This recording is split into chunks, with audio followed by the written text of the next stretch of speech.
5,000 years ago, in the lands between the Tigris and Euphrates, people looked upward with a fear that modern eyes rarely understand.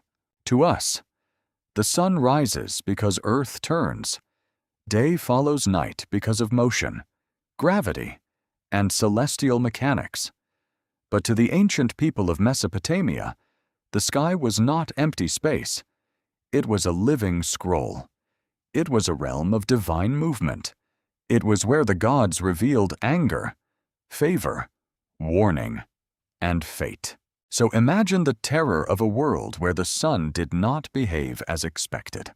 Imagine farmers standing in flooded fields, their hands covered in river mud, staring at a light that felt wrong. Imagine priests climbing temple stairways before dawn, waiting for the first gold edge of morning, only to find the horizon silent. Imagine kings inside palace chambers asking the same question whispered by shepherds, scribes, and mothers across the land. Had the order of heaven been broken? The claim is strange, almost impossible. The sun stood still for 3 days. Then something crossed the sky. But the mystery begins with a problem. No confirmed Sumerian tablet has been found that simply says, in plain words, the sun stopped for 3 days. That matters. Ancient history cannot be built on wishful thinking. Archaeologists work with clay, ruins, inscriptions, layers of ash, broken seals, and fragments of language. Historians must ask what a text actually says when it was written, and whether later people changed the story. And yet, the absence of one perfect tablet does not erase the deeper mystery, because Mesopotamian civilization was obsessed with signs in the sky, long before telescopes, long before modern astronomy, long before humans understood planets as worlds. The people of Sumer, Akkad, Babylon, and Assyria watched the heavens with extreme attention. They tracked the moon. They feared eclipses. They recorded strange lights. They studied the rising and setting of Venus. They believed unusual celestial events could announce the death of kings, the collapse of cities, or the anger of gods. What if the story of a motionless sun is not a direct record of a physical event, but the memory of a sky so abnormal that later generations described it in impossible language? What if the sun stood still was not meant as astronomy, but as terror? Picture the ancient city of Ur at dawn. Its temple tower rises above flat rooftops. The air is dry. The river glimmers in the distance. Smoke from offerings curls upward into a pale sky. Priests move through sacred courtyards, their robes brushing against baked brick. Somewhere nearby, a scribe presses a reed stylus into wet clay, recording grain, livestock, names, debts, offerings, and omens. In this world, the sun is not just a star. The sun is Utu, later known in Akkadian as Shamash. He is the divine judge. He sees what humans hide. He travels across the sky by day and enters the mysterious regions of the night. His light exposes crime, reveals truth, and maintains order. So, what would it mean if the sun failed? Not only darkness, not only cold, not only confusion, it would mean justice itself had paused. The ancient Mesopotamians lived inside a fragile cosmic arrangement. Rivers could flood too violently or fail to flood enough. Crops could vanish. Cities could starve. Enemy armies could arrive from the horizon. Disease could enter a household without warning. In such a world, signs mattered. The movement of heaven seemed connected to the survival of Earth. This is why celestial omens became so important. A darkened sun was not merely a shadow. A strange object crossing the sky was not merely a physical body. It could be a message. It could be a warning written in light. But here, the mystery grows sharper. If something truly extraordinary appeared in the ancient sky, how would Sumerian scribes have described it? They did not have the language of asteroids, atmospheric optics, solar storms, orbital mechanics, or volcanic aerosols. They had the language of gods, dragons, weapons, gates, crowns, torches, storms, bulls, lions, and divine journeys. A comet might become a flaming sign. An eclipse might become an attack on the sun. A planet's unusual brilliance might become the movement of a goddess. A dust-darkened day might become cosmic mourning. Could a real event be hidden beneath religious language? This is where the story becomes dangerous for anyone seeking certainty. Many modern interpretations leap too quickly. Some claim ancient tablets describe alien craft. Others insist every myth conceals a lost scientific record. Some connect distant traditions as if all ancient people witnessed the same catastrophe on the same day. But careful investigation must move differently. What ancient texts describe is a world where celestial disorder carried divine meaning. What archaeologists know is that Mesopotamian scribes preserved thousands of tablets, including myths, hymns, rituals, royal inscriptions, astronomical observations, and omen collections. What historians believe is that skywatching became deeply connected with kingship, temple ritual, and political anxiety.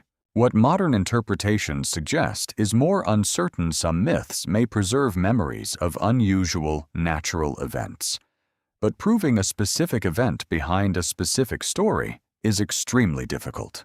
Still, one question refuses to disappear. Why do ancient civilizations return again and again to stories of altered light, dark suns, delayed dawns, stars falling, fire in the heavens, serpents in the sky, gods crossing the firmament, days of unnatural darkness, times when ordinary order seems suspended? Perhaps the answer lies not in one tablet, but in the ancient human experience of looking upward and realizing that the sky, which seemed eternal, could suddenly change. A solar eclipse can turn noon into twilight. A dust storm can bury the sun for days. Volcanic haze can paint the sky blood red. A bright comet can hang where no star belonged. A meteor can tear through darkness like a burning spear. A rare planetary appearance can become unforgettable to people trained to read the heavens as sacred text.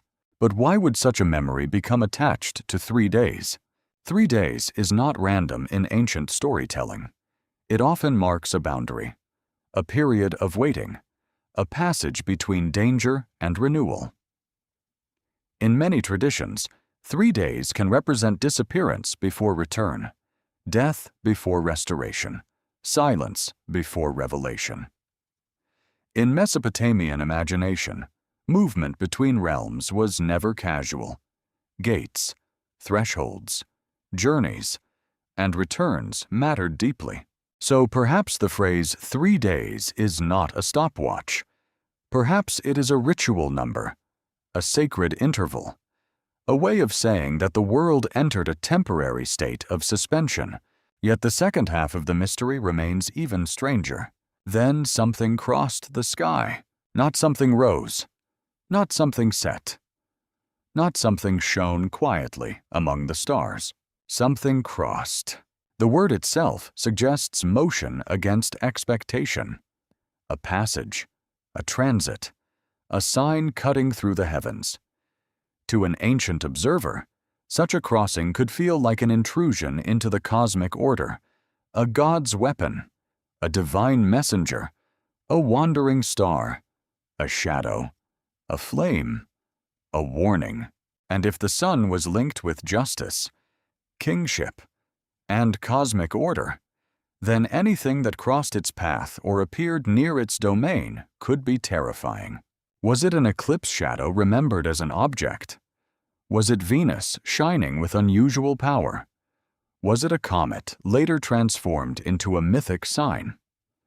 Was it a ritual metaphor for divine judgment, or was it a story born from the human need to explain a sky that suddenly felt alive? The ancient scribes left us fragments, not full answers. Clay tablets break, cities burn, languages shift, myths travel. Later cultures inherit older symbols and reshape them. What begins as observation can become omen. What begins as omen can become myth.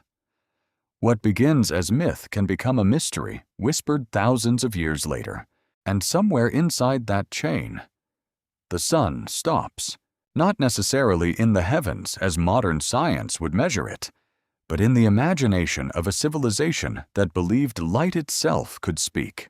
So the real question is not only whether the sun physically stood still.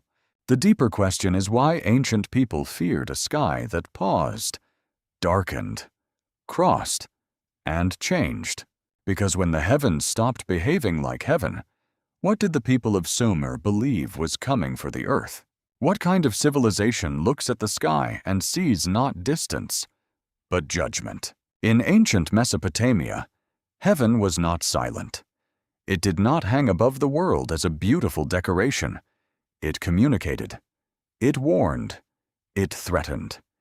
It answered questions no human dared ask openly.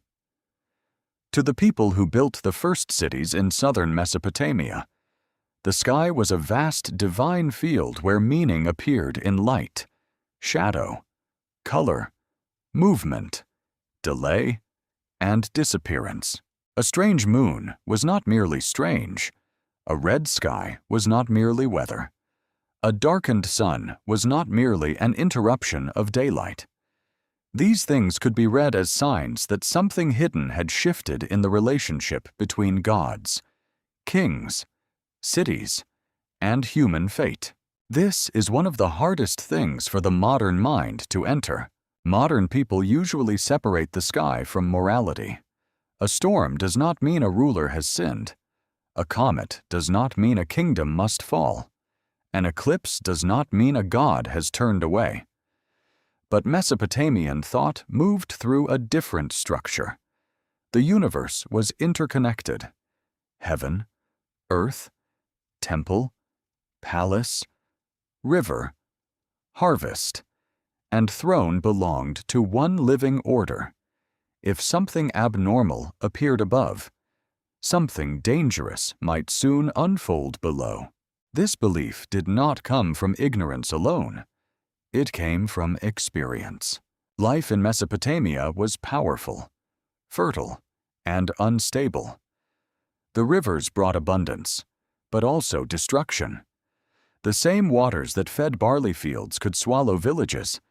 The same canals that made cities rich could fail, leaving famine behind. Kings rose, fought, conquered, and vanished. Walls were built, breached, rebuilt, and abandoned. In that world, survival depended on noticing patterns. The sky offered patterns more precise than almost anything on Earth. The moon returned. Stars rose in familiar seasons. Certain planets appeared, disappeared, and returned again. The sun crossed the heavens with dependable authority.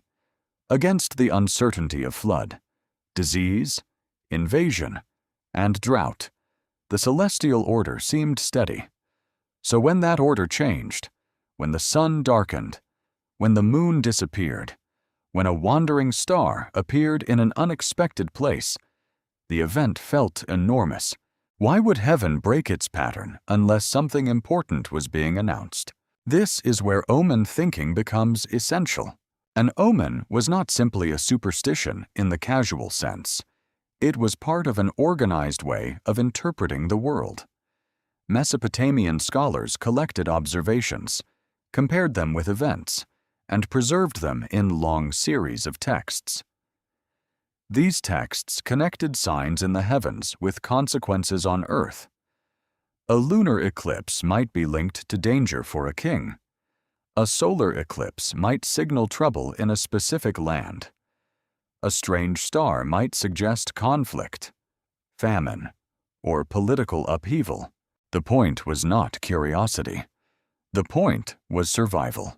If the gods sent a warning, humans had to recognize it before disaster arrived.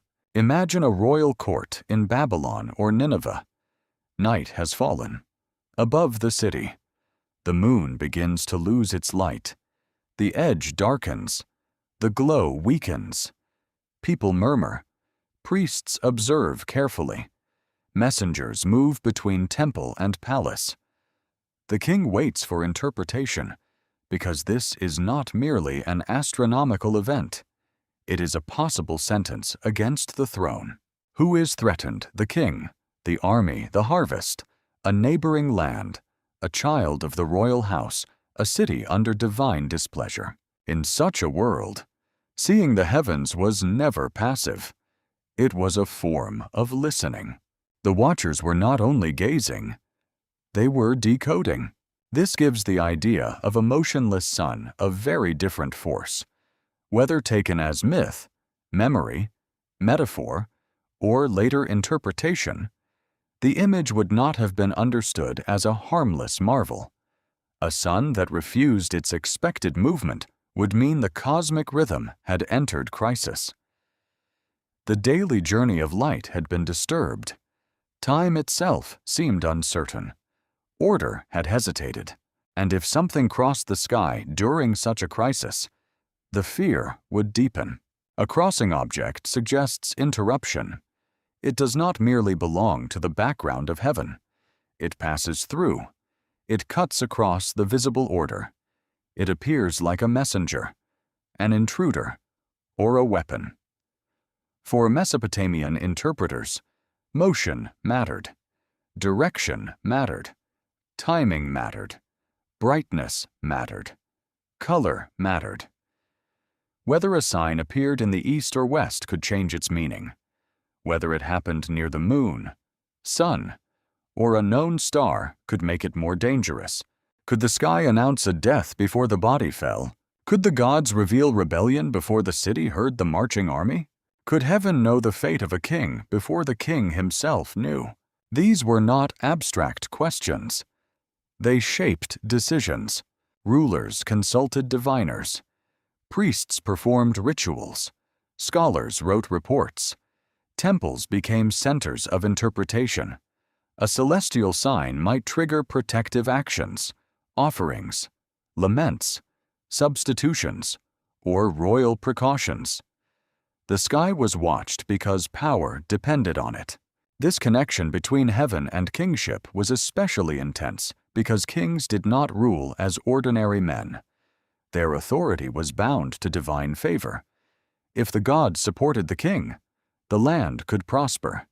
If the gods withdrew support, the throne became vulnerable.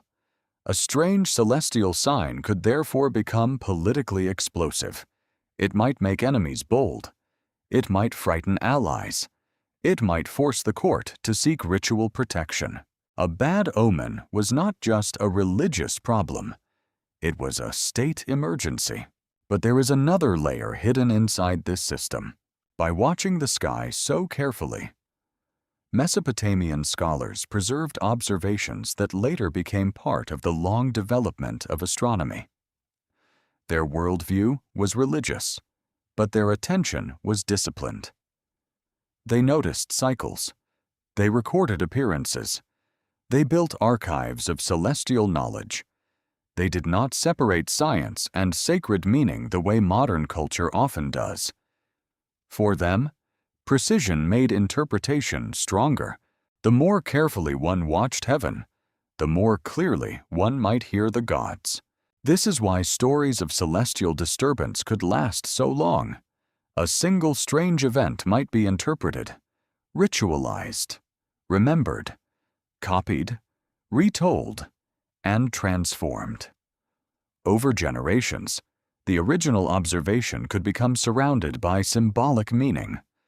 A darkened sun could become a divine attack. A comet could become a flaming messenger. A rare alignment could become a heavenly verdict.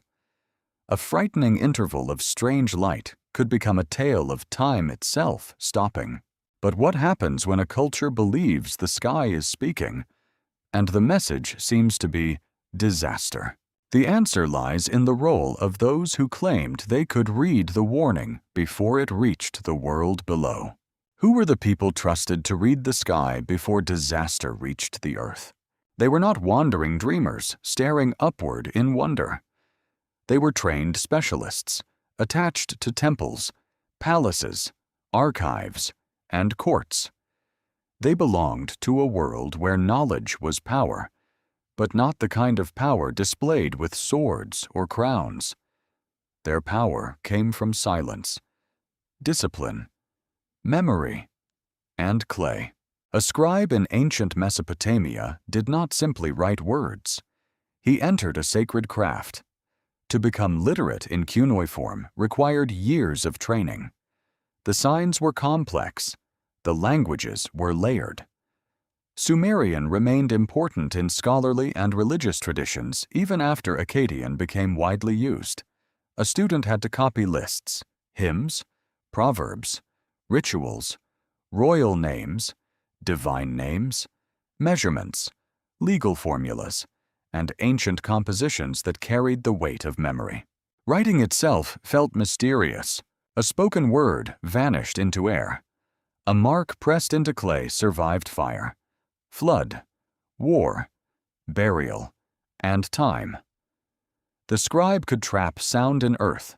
He could preserve the command of a king, the offering of a priest, the sale of a field, the omen of an eclipse, or the name of a god who had not been worshipped for centuries. Imagine a small room near a temple complex. Reed styluses lie beside damp tablets. Shelves hold older texts, some broken, some copied from tablets already ancient. Outside, people bring grain, oil, sheep, and dates. Inside, students repeat signs under the eyes of masters. The room smells of clay, dust, and smoke. Here, knowledge does not float freely. It is pressed, line by line, into matter. But the sky demanded a special kind of literacy. To read heaven, a scholar needed more than writing. He needed timing, direction, memory, comparison, and ritual caution. When did the moon vanish? Which side darkened first? Was the eclipse complete or partial? Did clouds interfere? Where did a planet appear? Was a star unusually bright? Did a halo surround the moon? Did a strange light appear in the north, south, east, or west? These details mattered because omen interpretation depended on precision. A careless observer could misread the gods.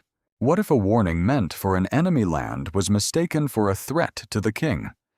What if a harmless appearance was treated as doom? What if a deadly sign passed unnoticed because no trained watcher was paying attention? This is why the sky became part of official knowledge.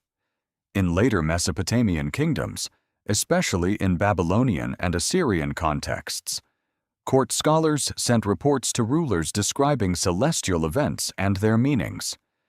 Some reports were cautious, some were urgent, some admitted uncertainty. That uncertainty matters. It shows that ancient scholars were not always pretending to know everything. They debated, compared, and interpreted within inherited systems. They were not modern scientists, but they were not fools. They lived inside a worldview where observation and religion were woven together. A strange event in the sky was real. Its interpretation was sacred. The scribes and diviners stood between the two. If the sun appeared abnormal for several days, these specialists would not treat it as a simple curiosity. They would ask what kind of abnormality had occurred. Was the light dimmed? Was sunrise delayed by haze? Was the disk darkened? Was the color changed? Was the heat different? Did the event occur near a festival, a royal campaign, a harvest, a coronation, or a death? In Mesopotamian thinking, timing could transform meaning. A sign appearing at the wrong hour might feel more serious than the same sign appearing at an expected time. A heavenly disturbance near a political crisis could be read as divine confirmation. A strange object crossing the sky during fear. War or famine could become inseparable from the event that followed it. Here the work of the scribe becomes more than record-keeping. It becomes the shaping of memory. Suppose people saw a sky event that frightened them. Common people might describe it in emotional language. The sun was sick. The day would not end. A fire crossed heaven. The gods were angry. But a trained scribe might record it according to omen categories. He might compare it to older signs. He might place it within a pattern already preserved in scholarly tradition. Over generations, a terrifying event could exist in two forms. In official texts, it might become a technical omen. In public memory, it might become a story of cosmic interruption. This difference is crucial. Ancient records do not always preserve experience the way people felt it. A tablet can be brief, formal, and coded. It can say little while implying much to a trained reader. A myth, by contrast, can preserve emotional truth even when it is not written as literal observation. What ancient texts describe is a universe where gods communicated through signs. What archaeologists know is that tablets preserve both practical records and learned traditions, including omen literature and astronomical observations. What historians believe is that scribal culture allowed Mesopotamian elites to collect, organize, and transmit sky knowledge across generations. What modern interpretations suggest is that some later stories of unusual celestial events may have grown from memories filtered through this scribal system, though each claim must be tested carefully. The scribes who watched the sky were therefore guardians of a dangerous boundary. Above them stretched the moving heavens. Below them waited kings, priests, soldiers, farmers, mothers, merchants, and children. Between heaven and earth sat the tablet. Clay became the meeting place of fear and order. Picture one of these observers standing before dawn, long before the city wakes. The air is cold. Dogs bark somewhere beyond the walls. The eastern horizon is still dark. He waits for a light that should appear at a predictable time. He has watched this horizon before. His teacher watched it. His teacher's teacher copied older observations from another city. But on this morning, something feels wrong. The color of the sky is strange. The glow spreads unevenly. The sun rises through a veil, or appears delayed, or seems weakened. Perhaps dust fills the air. Perhaps clouds gather in a season when they should not. Perhaps a bright wandering object remains visible too long. The observer does not panic like an untrained man. He watches. He measures as best he can. He remembers the tablets. Then he returns to the clay. The world outside may continue, but something has entered the record. And once a sign enters the record, it can outlive the event itself. A storm ends. A haze clears. A comet fades. A king dies. A city is rebuilt. But the tablet remains, waiting for another scribe, another priest, another interpreter, another generation asking what heaven once tried to say. Yet one question remains more disturbing than all the others. If the trained watchers were so careful, why has no simple Sumerian tablet been found that states the mystery plainly? What happens when the most dramatic sentence in a mystery is also the sentence no archaeologist can safely point to? This is where the story becomes more unsettling, not less. Many modern retellings speak as if a Sumerian tablet exists somewhere in a museum drawer, calmly declaring that the sun stood still for 3 days while a mysterious object crossed the sky. It is a powerful image. It feels ancient. It feels cinematic. It feels like a secret recovered from clay. But a feeling is not evidence. No confirmed Sumerian tablet, accepted in mainstream Assyriology, plainly records that exact event in that exact form. That does not mean every question is closed. It means the investigation must begin with honesty. Ancient Mesopotamia left behind an enormous written legacy, but that legacy is fragmented, complicated, damaged, copied, translated, reinterpreted, and often misunderstood outside specialist circles. A missing tablet can become a doorway to truth, or a doorway to fantasy. The difference is discipline. Think of an excavation trench under the desert sun. Workers brush away soil from a mound that was once a city. A wall appears first, then a floor, then pottery, then a scatter of tablets hardened by ancient fire. Some tablets are whole, many are broken. A corner survives, but the middle is gone. A name appears, but the verb is missing. A divine title remains, but the action has crumbled away. Sometimes a text survives because the building that stored it burned, baking the clay by accident. Destruction becomes preservation. This is the irony of Mesopotamian memory. The ancient world speaks to us because parts of it died violently enough to be saved. A modern reader imagines ancient records as complete books. They were not. They were archives of clay objects, many broken, many buried without labels, many removed from original contexts long ago. Some tablets were copied by students who made mistakes. Some preserve older myths in later forms. Some use technical terms that are still debated. Some come from marketplaces of antiquities, where context has been lost. Some are known only from fragments scattered across collections. So when someone claims, "The Sumerians recorded this exact event," the first questions should be simple. Which tablet? From what site? In what language? Published by whom? What line? What museum number? Is it Sumerian, Akkadian, Babylonian, or Assyrian? Is it myth, omen, hymn, ritual, royal inscription, astronomical diary, or modern paraphrase? Has the translation been accepted by specialists? Or is it a sensational retelling? These questions do not destroy mystery. They protect it from becoming cheap, because the real mystery of Mesopotamian texts is already astonishing without invention. There are tablets describing creation stories, divine assemblies, floods, underworld journeys, sacred kingship, celestial omens, rituals against evil, dreams sent by gods, and complex relationships between heaven and earthly power.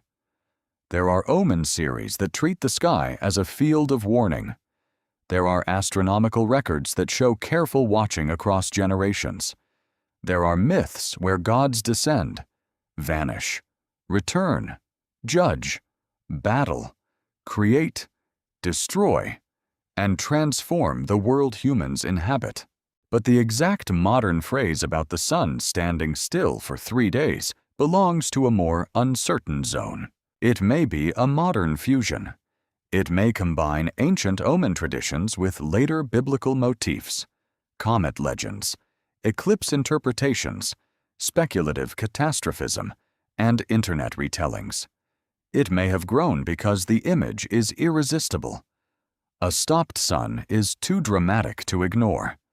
A crossing object gives the mind a visible culprit. Together, they form a perfect mystery. Yet perfect mysteries often hide imperfect evidence. What ancient texts describe, with confidence, is not one neat headline, but a symbolic universe where the sun, moon, planets, and stars carried divine significance. What archaeologists know is that many Mesopotamian tablets survive in broken or partial form, and many ancient compositions are known through later copies. What historians believe is that traditions changed as they moved from Sumerian into Akkadian, Babylonian, and Assyrian scholarly worlds. What modern interpretations suggest is that striking celestial stories may sometimes preserve memories of real phenomena, but a specific claim requires specific textual proof. This is why the missing tablet matters. A false certainty can erase the wonder of the real archive.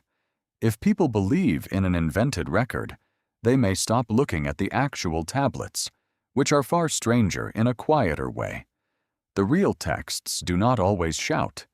They whisper.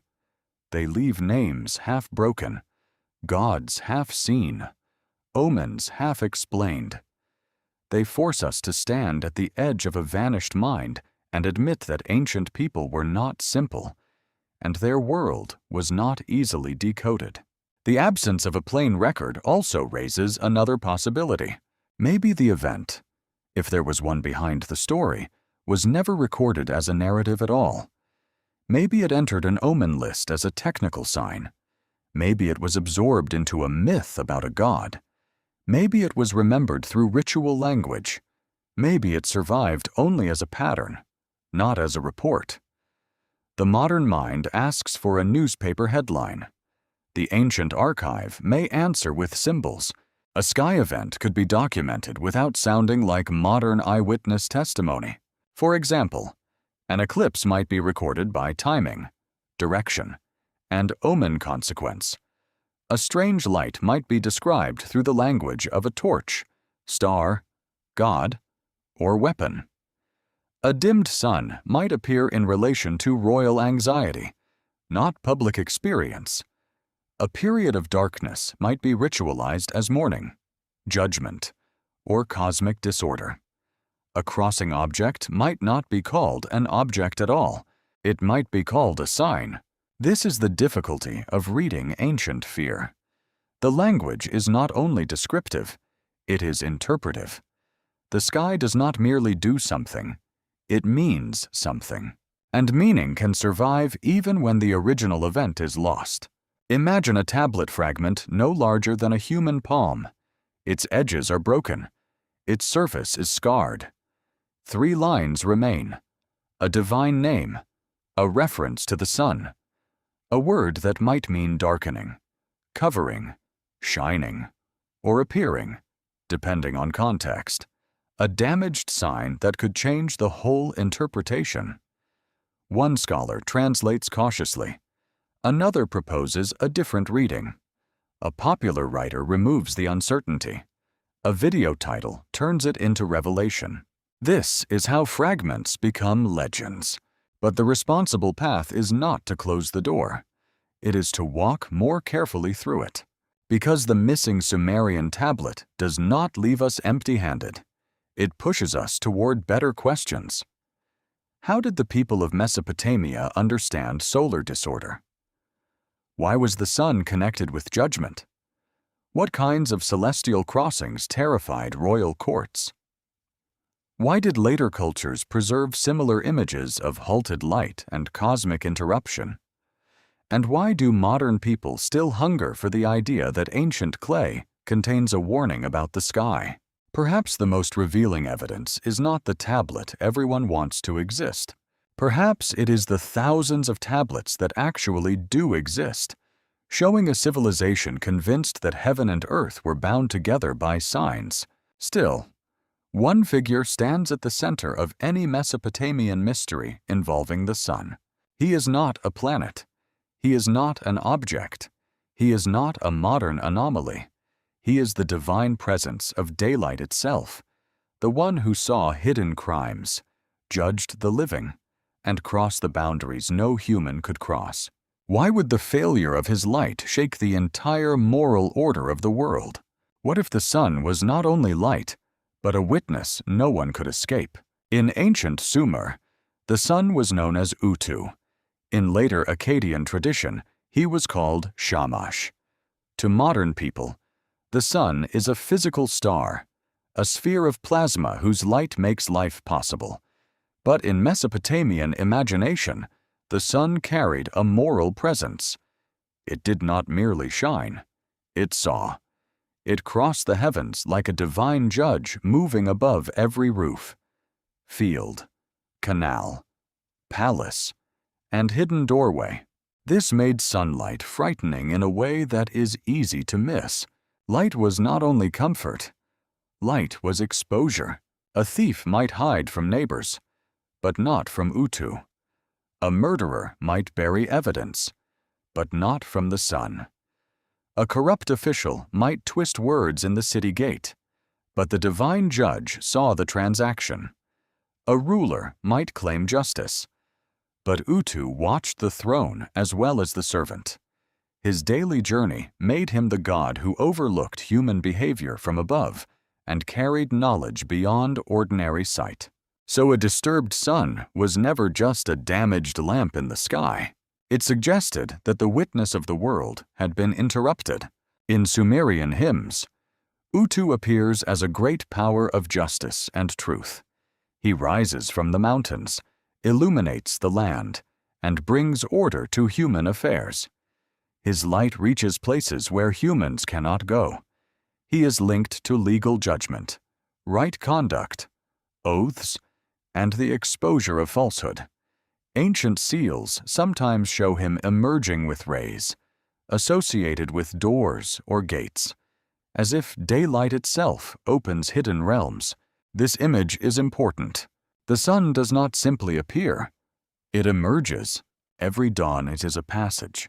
The horizon becomes a threshold. Night gives way to order. Darkness withdraws. The judge returns to his seat above the earth. People wake, open shops, lead animals, dig canals, grind grain, argue in courts, make offerings, and resume the fragile structure of human life. But what if dawn failed? What if Utu did not emerge as expected? To ancient observers, such a disruption could imply that the gateway between night and day had been blocked. It could mean the judge had turned away, had been restrained, had descended into regions of danger, or had allowed the world to enter a state of uncertainty. Mythic thought often explains cosmic disorder through divine action. If the sun weakened, something had happened not merely to light, but to the God of light. This is why the idea of a halted sun carries spiritual terror. It is not only time stopping, it is justice pausing. Now imagine a legal dispute in an ancient city. Two men stand near the city gate, where judgments are heard, witnesses speak, oaths are sworn. A scribe records the matter. The authority of justice depends not only on human law, but on divine order. Utu's light supports the belief that truth can be revealed. If the sun is the cosmic witness, then law is not merely social agreement. Law is tied to heaven. Could a society trust justice if the judge of heaven vanished? This may sound symbolic, but symbols shaped real behavior. Temples were economic centers, ritual centers, and intellectual centers. Kings claimed divine backing for their rule. Legal codes and royal inscriptions often linked order with the favor of gods. The sun god's role in justice helped bind cosmic stability to human stability. A broken sky could therefore feel like a broken court. The famous image from the law collection of Hammurabi shows the king receiving authority from Shamash, the sun god of justice. This is later Babylonian rather than early Sumerian, but it reveals how deeply the connection between sunlight and law endured in Mesopotamian culture. The sun god sits enthroned. The ruler stands before him.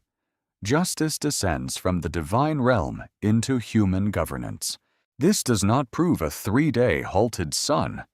It reveals something more useful. It shows why such an image would matter. A strange solar event would not be interpreted only through fear of darkness. It would be interpreted through the collapse of moral visibility. Who could see truth if the seer was hidden?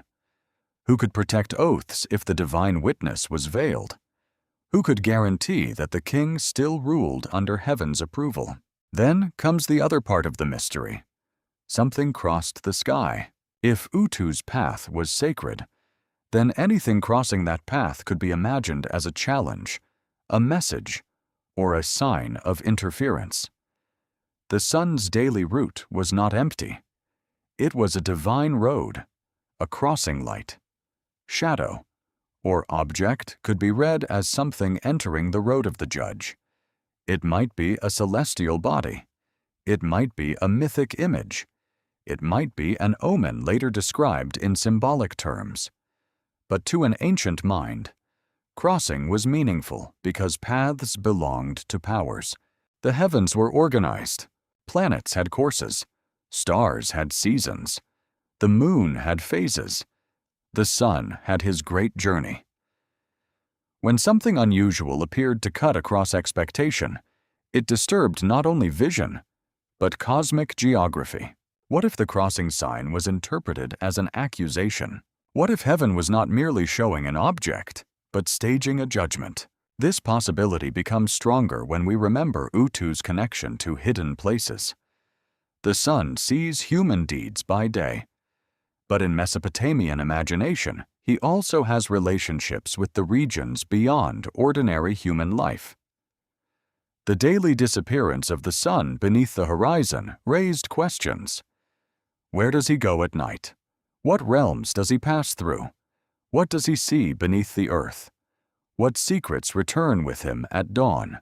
The sun god's movement touched the boundary between life and death. That boundary made him more than a daylight deity. He was a traveler through thresholds. He connected the visible world with invisible regions. His light could stand for order, but his nightly absence hinted at mystery. The same God who revealed truth also passed through darkness. So if the sun's normal cycle was interrupted for 3 days, whether as mythic number, ritual memory, or transformed observation, the ancient imagination could hear an echo of dissent. 3 days of abnormal light or darkness might feel like a temporary journey into a realm where ordinary order did not apply. The world would be waiting for Utu to return. But return from what? From battle. From judgment. From the underworld. From concealment behind a veil of dust. Storm. Eclipse. Or divine anger. This is where archaeology and mythology must remain separate. Archaeology can show temples, seals, inscriptions, and textual traditions. Mythology can show how ancient people imagined divine movement. Modern interpretation can suggest symbolic meanings. None of this confirms a literal 3-day solar stoppage, yet all of it explains why such a story could take root in Mesopotamian soil. A people who saw the sun as a judge would never treat its failure as ordinary. They would ask who had offended heaven. They would ask what truth had been hidden.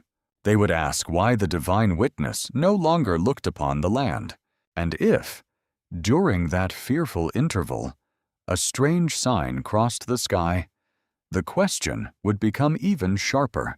Was Utu being challenged, or was Utu revealing the judgment himself? What kind of darkness can make people believe the sun has been wounded? Not all darkness belongs to night. That is the disturbing truth ancient skywatchers understood long before modern science gave names to atmospheric dust, eclipse shadows, volcanic haze, and storms that swallow daylight. Darkness arriving at the wrong time is different. It feels unnatural.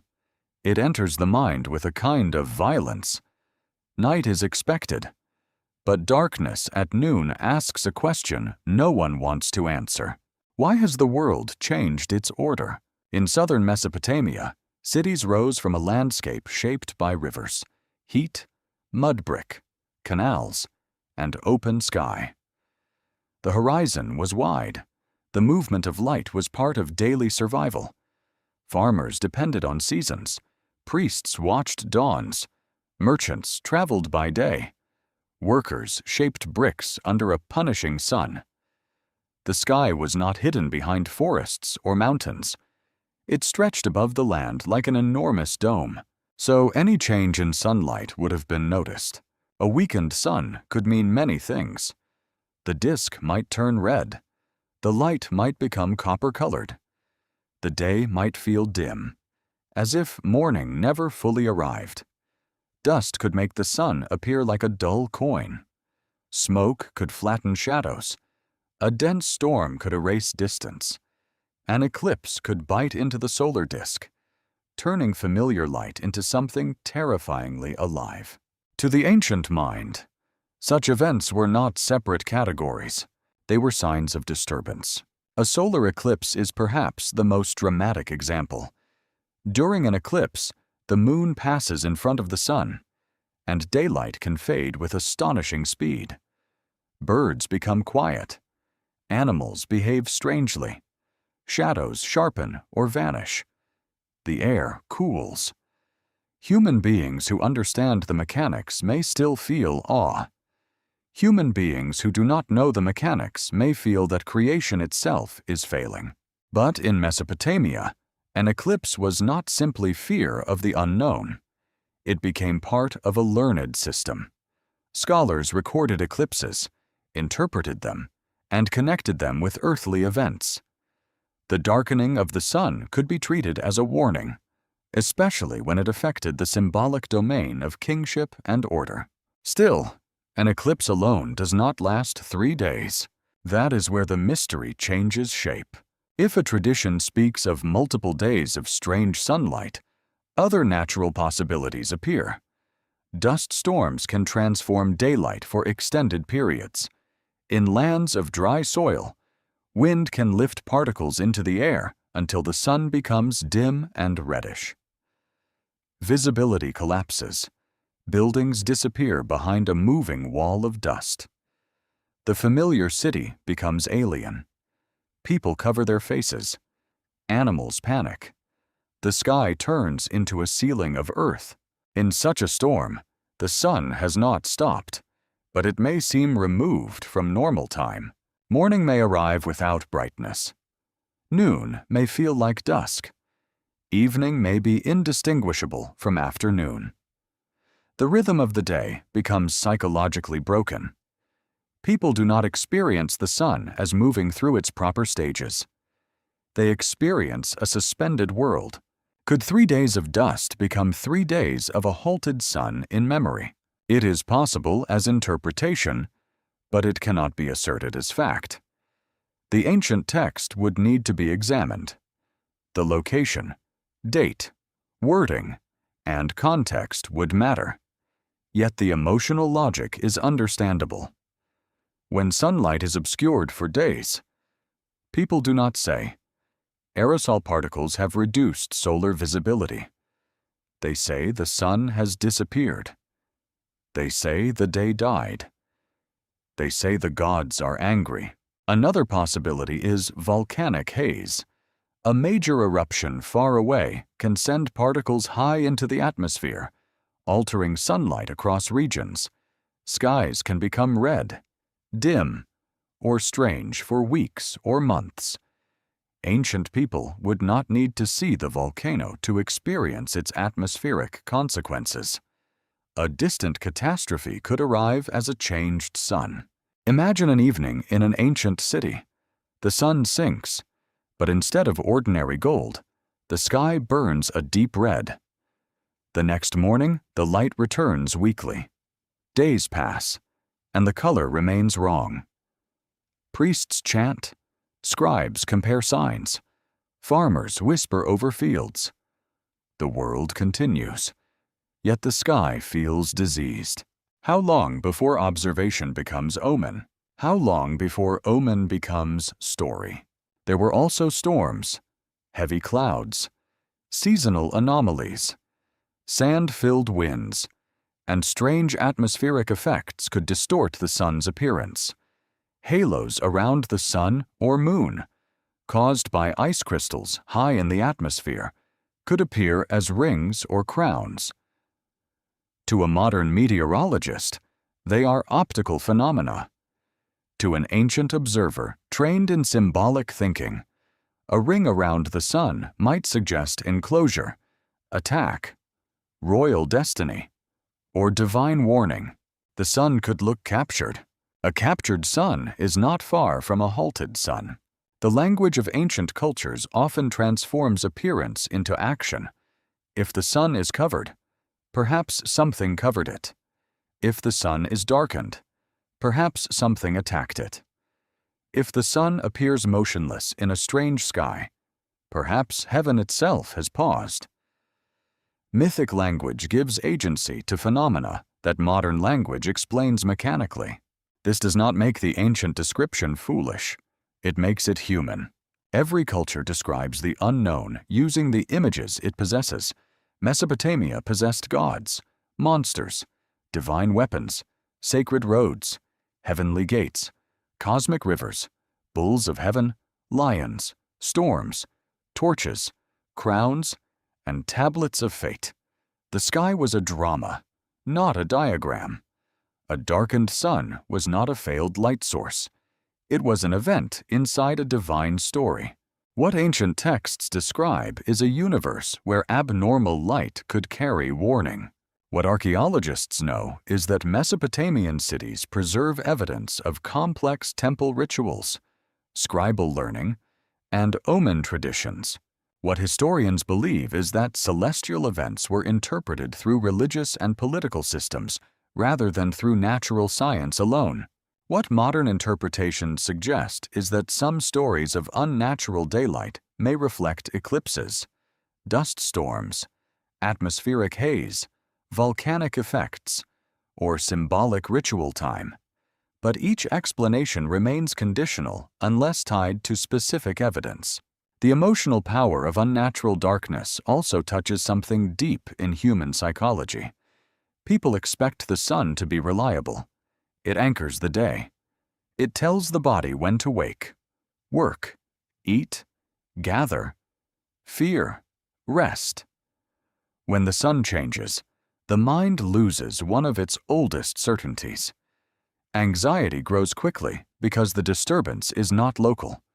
A broken wall threatens a house. A failed canal threatens a field. But a darkened sun threatens everyone. No one can step outside the omen. This is why a solar mystery could spread beyond one city. People in different places might see the same dim light and attach it to different fears. In one city, it might be connected with a king's illness. In another, with famine. In another, with the anger of a goddess. In another, with an approaching enemy. Later storytellers might remember the sky, but forget the exact cause. The event becomes portable. A dark sun can travel through myth. Yet darkness alone does not explain the second image, the crossing sign. A dimmed sky could create the stage, but something moving across that stage would seize attention. In a world already frightened by altered light, any bright body, shadow, streak, or wandering star would become charged with meaning. If the sun appeared weakened, what kind of sign would dare cross its domain? What does it mean when something does not simply appear in the sky, but crosses it? The difference is important. A star appears. The moon rises. The sun travels its known path. But something that crosses the sky suggests interruption. It cuts through expectation. It enters from one side of vision and moves toward another, leaving the witness with the feeling that heaven has been marked by a passage. Ancient Mesopotamian sky watchers paid close attention to motion. A sign was not only judged by brightness or color. Its direction mattered. Its place among known stars mattered. Its timing mattered. Whether it appeared near the sun, moon, horizon, or a particular constellation could change its meaning. The heavens were not empty. They were organized territory. A body moving in an unusual way could seem like a messenger crossing a sacred boundary. To modern eyes, There are several possible candidates for a crossing sign. A meteor can flash across the sky in a few seconds. A large fireball can be bright enough to shock an entire community. It may leave a trail, break apart, explode, or glow with unnatural colors. To someone unprepared, it looks less like a stone entering the atmosphere and more like a flaming weapon thrown across the heavens. A comet behaves differently. It does not usually streak across in a moment. It appears night after night, sometimes with a long tail, seeming to hang or move slowly against the stars. Ancient people often treated comets as ominous because they violated the normal appearance of the night sky. They looked like stars that had grown hair, torches, smoke, spears, or celestial flames. A planet can also seem strange. Venus, Jupiter, Mars, Mercury, and Saturn were known as wandering lights because they moved differently from fixed stars. At times they appeared with great brilliance. At times they vanished into the glare of the sun and returned unexpectedly. Venus especially could dominate the sky as morning star or evening star, bright enough to inspire awe and fear. Then there is the most dramatic possibility, an eclipse. During a solar eclipse, the dark body of the moon crosses the face of the sun. To modern astronomy, this is orbital geometry. To an ancient observer, it could appear as an attack, a covering, a devouring, or a divine obstruction. The sun does not stop, but the visible disk is crossed by darkness. If later memory changed the experience into narrative language, something crossed the sky could preserve the emotional impression of a shadow moving where no shadow belonged. But caution is necessary. The phrase, "something crossed the sky," is not itself a secure ancient quotation unless connected to a specific tablet or text. It is a modern doorway into a cluster of ancient fears. The question is not whether one phrase proves one event. The question is what kinds of crossing signs Mesopotamian observers would have noticed and how they might have understood them. Their world gave them many symbolic tools. A crossing light could be a divine messenger. A crossing shadow could be an attack on the sun. A crossing star could be a warning of upheaval. A crossing flame could be a weapon.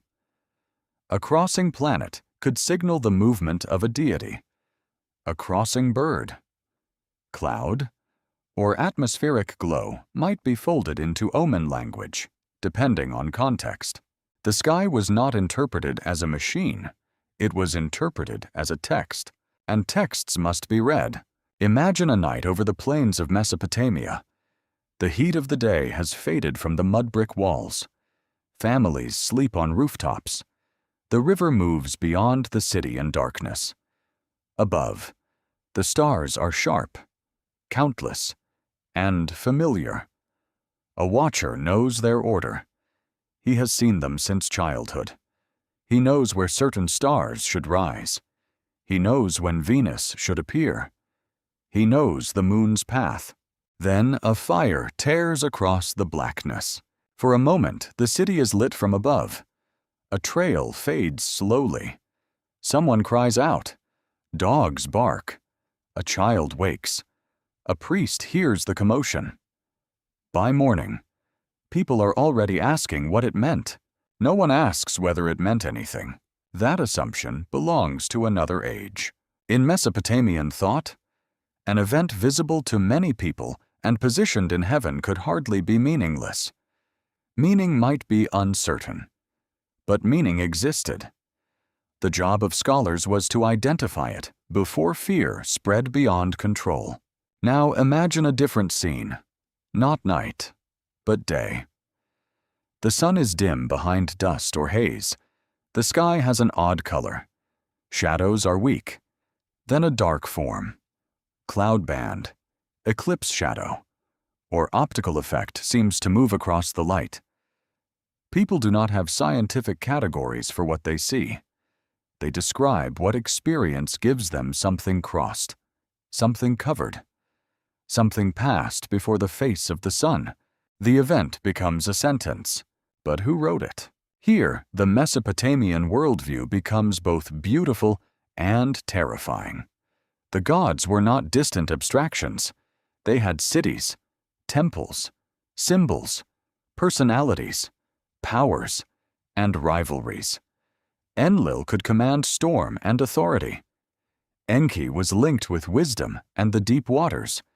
Inanna moved through love, war, power, and celestial brilliance. Utu brought light and justice. Nana, the moon god, ruled cycles and time. A strange sign crossing the sky might therefore be assigned to divine action, depending on its appearance. If it shone like a brilliant star, perhaps it belonged to Inanna. If it darkened the sun, perhaps it threatened Utu. If it appeared with storm, perhaps Enlil's power was near. If it came from the horizon like a burning weapon, perhaps it announced war. The same physical event could take different mythic shapes. This is why modern interpretation must be patient. A comet is not automatically a god. An eclipse is not automatically a dragon. A meteor is not automatically a weapon. But ancient descriptions may use divine images because those images were the available language of significance. Translating them too literally can create fantasy. Dismissing them too quickly can erase the depth of ancient perception. The crossing sign matters because crossing itself is a threshold act. To cross is to move from one region into another. It can mean invasion, passage, judgment, transformation, or transition. In ritual and myth, crossing boundaries often carries danger. Rivers are crossed, gates are crossed, mountains are crossed. The boundary between life and death is crossed. The horizon is crossed by gods. A celestial crossing could therefore feel like a boundary event on the scale of the cosmos. Something had moved where humans could not go. Could this be why stories of crossing lights remain so powerful? They give shape to the fear that the order above us is not fixed.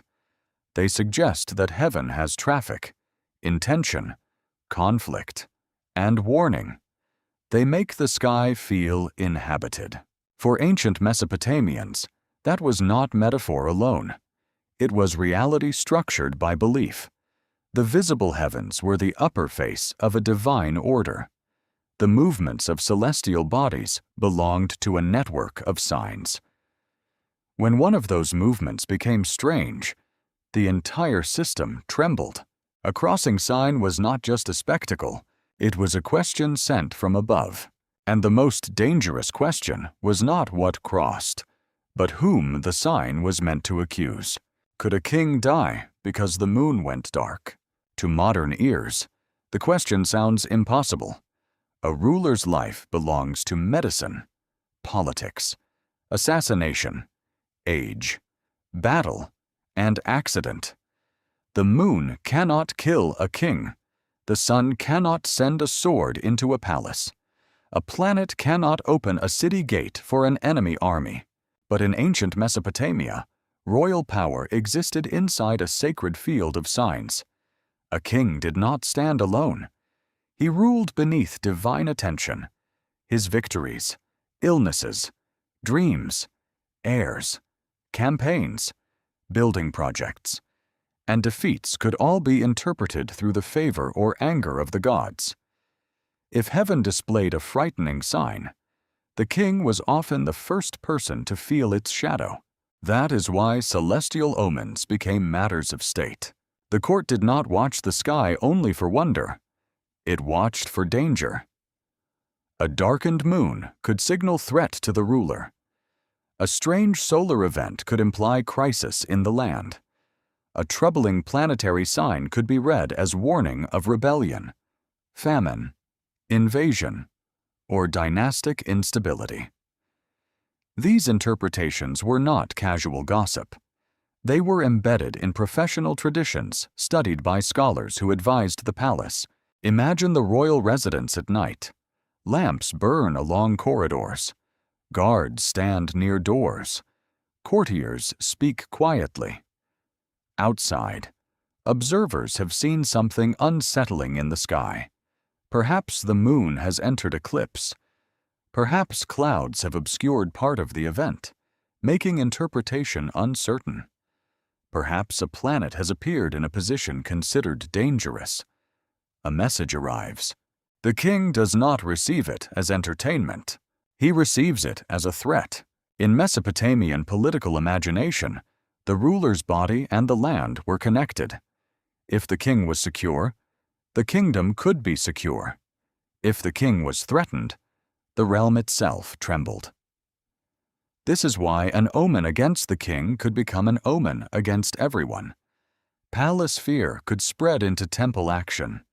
Temple action could affect public ritual. Public ritual could shape how the people understood the crisis.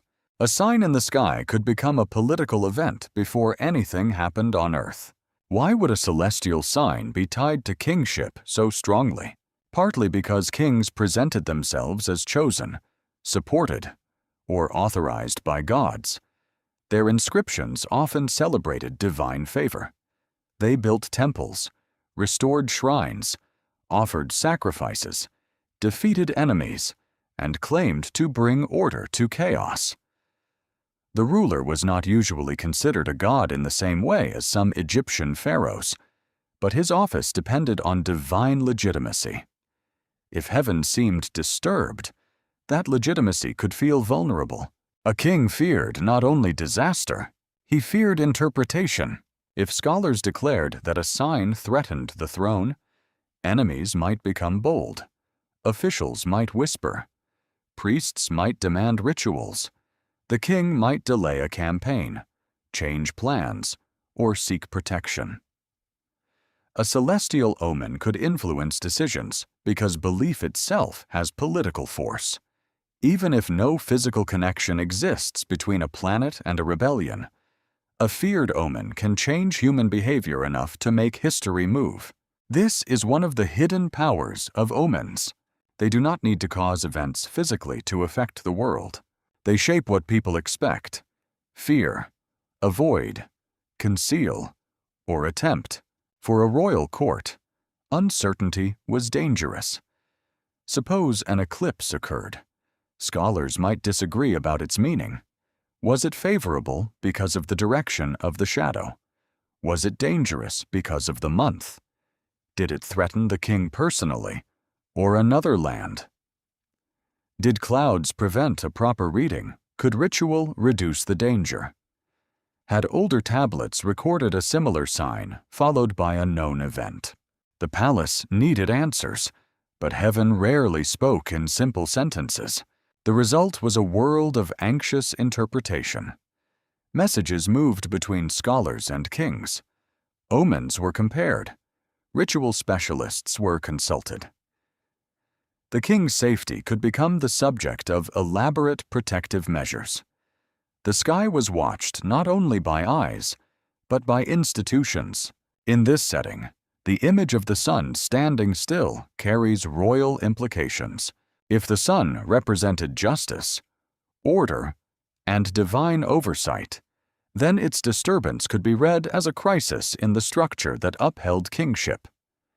The king was supposed to maintain order on earth. The sun embodied order in heaven. If heavenly order appeared suspended, what did that say about earthly authority? Could the throne still be secure when the sky itself seemed uncertain? And if something crossed the sky during such a disturbance, the sign could become sharper. A crossing object might appear as a messenger of doom, a mark against the royal house, a warning from a deity, or an omen that the boundary between safe order and dangerous chaos had been breached. The ancient court would ask, who is the target? Not every omen threatened everyone equally. Omen systems often tried to assign meaning to specific regions, rulers, enemies, cities, or outcomes. A sign might threaten the West, the East, the king's army, the king's son, the harvest, or a rival land. This made interpretation politically delicate. A bad sign could be survivable if it could be directed elsewhere. A dangerous sign aimed at an enemy might even become encouraging, but a sign against the king himself required urgent response. Here, the fear becomes intensely human. Behind all the ritual language and divine imagery was a man who could die. A king may wear embroidered robes and command armies, but he still feels dread in the dark. He still depends on breath, sleep, food, loyalty, and the fragile walls around him. If every priest, scholar, and omen tablet suggests that heaven has marked him, how does he sit calmly on the throne? Perhaps he does not. Perhaps he listens at night. Perhaps he watches the sky from a palace roof and wonders whether the gods have already written his fate. There is a psychological depth here that should not be missed. Ancient kings could be powerful and terrified at the same time. Their power enlarged their fear because their personal fate was tied to the fate of cities. The brighter the crown, the darker the shadow cast by an omen. A farmer might fear hunger. A soldier might fear battle. A mother might fear sickness. But a king feared becoming the place where heaven's anger landed. This fear explains why celestial signs were not treated as private experiences. They belonged to public order. When the sky changed, the palace reacted because the palace believed the universe had addressed it. The king beneath an eclipse was not merely a spectator. He was a possible victim, defendant, or representative of the entire land. The image is haunting. Above, the sun darkens or halts in memory. Across the sky moves a strange sign. Below, a ruler sits in guarded rooms while scholars search old tablets for a verdict. The city continues outside, but unseen anxiety moves through its highest chambers. What if the sign does not announce disaster in general? What if it names the king? What do people do when they believe disaster has already been written in the sky? They do not simply wait. In ancient Mesopotamia, a frightening omen was not always treated as an unavoidable sentence. It was a warning, and warnings created a narrow space for action. The gods had shown the danger. The sign had appeared. The scholars had interpreted it. But perhaps, through ritual, prayer, substitution, offerings, confession, purification, or symbolic redirection, the blow could be softened before it struck. This is one of the most revealing parts of Mesopotamian religion. Fate was powerful, but human beings were not entirely passive. They lived under divine authority, yet they acted as if divine anger could be negotiated, delayed, appeased, redirected, or ritually transformed. A bad omen did not mean the king must immediately surrender to doom. It meant the ritual specialists had to work. Imagine a temple courtyard before dawn. The air is cool. Torches flicker against mud brick walls. Bowls of water stand ready. Incense rises in thin streams. A sheep waits nearby, garlanded or marked for offering. Priests recite words inherited from older generations. A scribe stands to the side, ready to record what must be done. Somewhere in the palace, the king waits for news. The sky has spoken. Now the earth must answer. Ritual in Mesopotamia was not decorative. It was technology of the sacred. It used words, objects, gestures, timing, purity, fire, water, food, and symbolic actions to affect the unseen order of things. The modern mind may separate religion from practical response, but ancient cities did not. If a canal broke, workers repaired it. If an enemy army approached, soldiers prepared. If an omen threatened the land, priests performed the required rites. A ritual was a kind of repair, not of bricks, but of cosmic relationship. Purification was often central. Water could cleanse pollution. Incantations could drive away evil. Offerings could restore favor. Figurines could represent threatening forces and then be buried, burned, or removed. Laments could acknowledge divine anger. Prayers could appeal for mercy. The goal was not always to erase the sign, because the sign had already happened. The goal was to change what followed. This explains why celestial omens could trigger urgent religious action. If the sun darkened, the court might not ask only, "What caused it?" They might ask, "How do we survive its meaning?" If something crossed the heavens, they might not ask only, "What was it?" They might ask, "Where will its danger land? And can it be turned aside?" The rituals reveal the emotional logic of the civilization. Mesopotamians did not live in a dead universe. They lived in a responsive one. The gods could be angry, but also receptive. The future could be threatened, but perhaps not sealed. The omen was terrifying because it suggested danger. Yet the omen was also merciful because it arrived early enough to be read. What if the warning itself was a gift? That thought changes the entire atmosphere of the mystery. A darkened sun was not only punishment, it could be advance notice. A crossing sign was not only an intrusion, it could be a message sent before catastrophe fully entered the human world. The gods, in this view, were not silent executioners. They allowed trained servants to see danger, name it, and attempt response. But some omens were so severe that ordinary rites were not enough. Among the most extraordinary practices known from Mesopotamian royal religion is the substitute king ritual.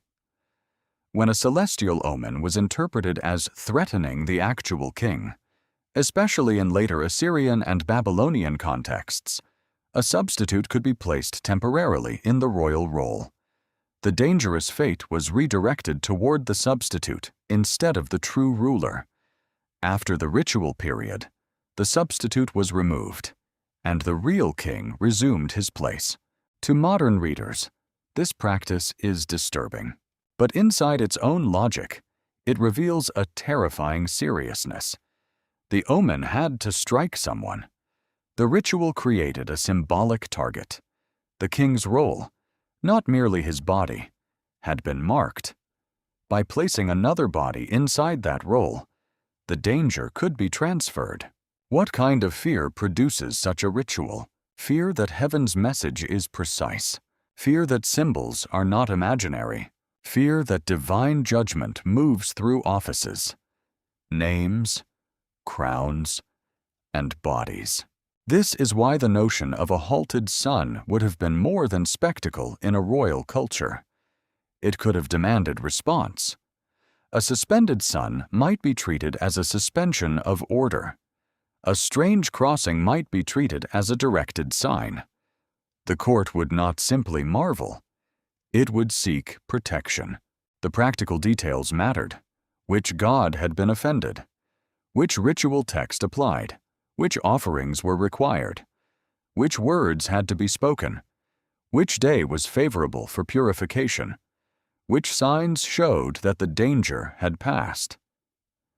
Could the omen be assigned to an enemy land? Could the king avoid public appearance? Should campaigns be delayed? Should the palace increase offerings? Should older tablets be consulted again? Ritual did not remove uncertainty. It gave uncertainty a form. That form allowed people to act when the sky made them afraid. There is a deep psychological truth here. Humans cannot endure pure helplessness for long. When confronted with forces beyond control, they create ceremonies, explanations, precautions, and signs of response. A ritual gives fear a path. It tells the community that something is being done. It restores rhythm when reality feels broken, If the sun has paused, the ritual continues. If the sky has crossed into disorder, the priests create order below. This does not mean Mesopotamian rituals were empty theater. To the people performing them, they were contact with real divine powers. Words had force, offerings had meaning, purity mattered, sacred timing mattered. The gods could be approached, praised, calmed, or petitioned. Ritual was not pretending to fix the world. It was the recognized method of entering negotiation with the powers behind the world. Now consider the ordinary people outside the palace. They may not know every technical omen interpretation. They may not hear the private reports sent to the king. But they see temple activity. They hear drums, chants, and public prayers. They notice animals brought for offering. They sense anxiety among officials. They watch smoke rise from sacred spaces while the sky remains strange. Even without full knowledge, they understand that something serious has happened. Public fear becomes ritual atmosphere. The city itself holds its breath. And perhaps this is how stories grow. The official omen may remain technical. The ritual may remain restricted. But the people remember the mood. They remember the dimmed day, the unusual object, the closed palace doors, the offerings, the whispered warnings, the sense that priests were trying to prevent something terrible. Over time, the memory becomes simpler and more powerful. The sun stopped. Something crossed the sky. The priests fought the disaster. This is not proof of the event. It is a possible pathway by which ritual, fear, and celestial observation can become legend. A complex historical moment becomes a symbolic story. The details vanish. The emotional structure remains. A sign appeared above. Authority trembled below. Sacred specialists acted in between. That structure appears again and again in ancient civilizations because it satisfies a human need to believe that catastrophe has meaning and that meaning can be addressed. Yet one question remains especially haunting. If the omen was feared enough to require ritual defense, what made the number 3 so powerful in the memory of the event? Why do so many ancient stories place their deepest transformations inside 3 days? The number seems simple, small enough to remember, long enough to create fear. A single day can be shock. 2 days can be uncertainty. But 3 days feels like a threshold. By the 3rd day, waiting becomes meaning. A disappearance becomes a trial. A silence becomes a message. A death may not yet be final, but return begins to feel impossible. In ancient storytelling, numbers often do more than count. They shape experience. A 3-day darkness, a 3-day journey, a 3-day descent, a 3-day absence, or a 3-day waiting period can mark the boundary between ordinary life and sacred crisis. The exact use of the number depends on the tradition, text, and context. It should not be treated as a universal code that always means the same thing. But the pattern is strong enough to make us pause. Why would 3 days feel so powerful to the human imagination? Part of the answer may be physical. 3 days is long enough for the body to suffer. Without food, thirst, light, certainty, or safety. The human mind changes quickly. Fear becomes exhaustion. Hope weakens. Rumor grows. People begin to reinterpret the event while it is still happening. A sky that remains strange for 1 afternoon is frightening. A sky that remains strange for 3 days becomes world-shaking. It is no longer an event. It becomes an age, even if brief. Imagine a city under abnormal light. The first day brings confusion. People look upward and argue. Priests observe. Merchants hesitate. Farmers wonder whether work should continue. By nightfall, The city expects the world to correct itself. The second day brings dread. The abnormal sky returns. The same dimness, color, haze, silence, or unsettling sign remains. The explanation offered yesterday no longer satisfies. Children ask whether the sun is sick. Old people recall earlier omens. Someone claims a dream. Someone else says an enemy king is marching. The marketplace begins to feel different. The third day brings surrender to mystery. Whatever is happening has outlasted ordinary explanation. Rituals intensify. People speak more quietly. The palace sends more messages. The temple smoke rises again. The event begins to pass from observation into sacred memory. By the third day, the human mind has crossed over. This may explain why 3 days work so well in mythic time. It captures the duration needed for reality to feel suspended. It is not endless, but it is long enough to suggest passage through danger. In stories, 3 days can hold death without finality, darkness without permanent destruction, silence without total abandonment. It is a number of ordeal. Mesopotamian mythology contains journeys through thresholds, gates, hidden regions, divine assemblies, and dangerous absences. The most famous descent tradition centers on Inanna, who enters the underworld and does not return as she entered. Her passage is structured by gates, stripping, judgment, death-like suspension, and eventual return through complex divine intervention. The number 3 is not the simple key to every underworld story, but the broader idea of sacred interval is deeply present. Descent requires duration. One does not pass into the realm of the dead and return casually. This matters because a halted or darkened sun can be imagined as descent. The sun normally disappears at night and returns at dawn. That daily disappearance is familiar. But if the sun seems absent, weakened, delayed, or trapped across a longer interval, the imagination can transform the event into a more serious journey.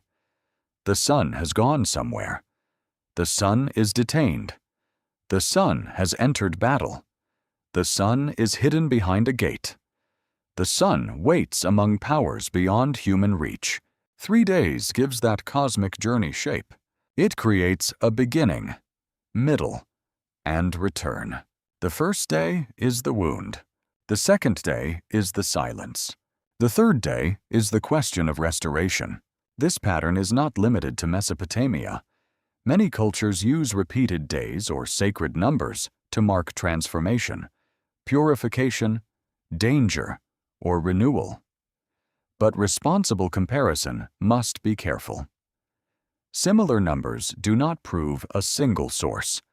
They may arise because humans share bodies, fears, cycles of light, ritual habits, and narrative instincts. A number can spread through contact, but it can also emerge independently because it feels psychologically complete. 3 is easy to remember. It has rhythm. It creates expectation. It suggests balance without final closure. The mind leans forward on the third day. Will the missing thing return? In a documentary mystery, this is exactly why the phrase 3 days is so powerful. It gives the sun's abnormality a sacred duration. It transforms a strange sky into a test of reality. It suggests that the world was not merely startled, but held in suspense. The people did not simply see something, they waited, and waiting changes fear. A sudden meteor produces awe. An eclipse produces terror, but it ends. A comet can linger for nights, gradually becoming part of public anxiety. Dust, haze, or atmospheric dimming can last long enough to unsettle ordinary life. When the disturbance persists, people begin to ask larger questions. Has a god withdrawn? Has the king been rejected? Has the underworld opened? Has time itself lost its command? 3 days also has ritual usefulness. A fixed period allows priests and communities to organize response. A danger can be watched, contained, prayed through, fasted through, lamented through, or symbolically endured. The interval becomes a container for crisis. When the period ends, the return of light feels like release. The world has survived something. That survival may later become the heart of the story, not the exact meteorological cause, not the technical omen, not the palace report. The memory becomes for 3 days. The normal world failed, and then the sign appeared, or passed, or completed its crossing. But here we must separate possibility from proof. What ancient texts describe is a world rich in sacred intervals, ritual waiting, divine journeys, and cosmic signs. What archaeologists know is that Mesopotamian written culture preserved myths and rituals in which time, numbers, and thresholds carried meaning. What historians believe is that narrative numbers can be symbolic, literary, ritual, or observational, depending on context. What modern interpretations suggest is that a 3-day solar mystery may reflect literal duration, symbolic time, ritual framing, later storytelling, or a mixture of several traditions. The most dangerous mistake is assuming that ancient numbers always behave like modern measurements. Sometimes they do. Administrative tablets count grain, workers, sheep, land, and days with practical precision. But myths and omens can use time differently. A number may count, but it may also intensify. It may tell us how long something lasted, or it may tell us how deeply it was feared. The number 3 turns the sky event into a threshold story. Something ordinary entered danger. Something visible became hidden. Something stable became uncertain. Then the world waited long enough for everyone to feel that reality itself was being tested.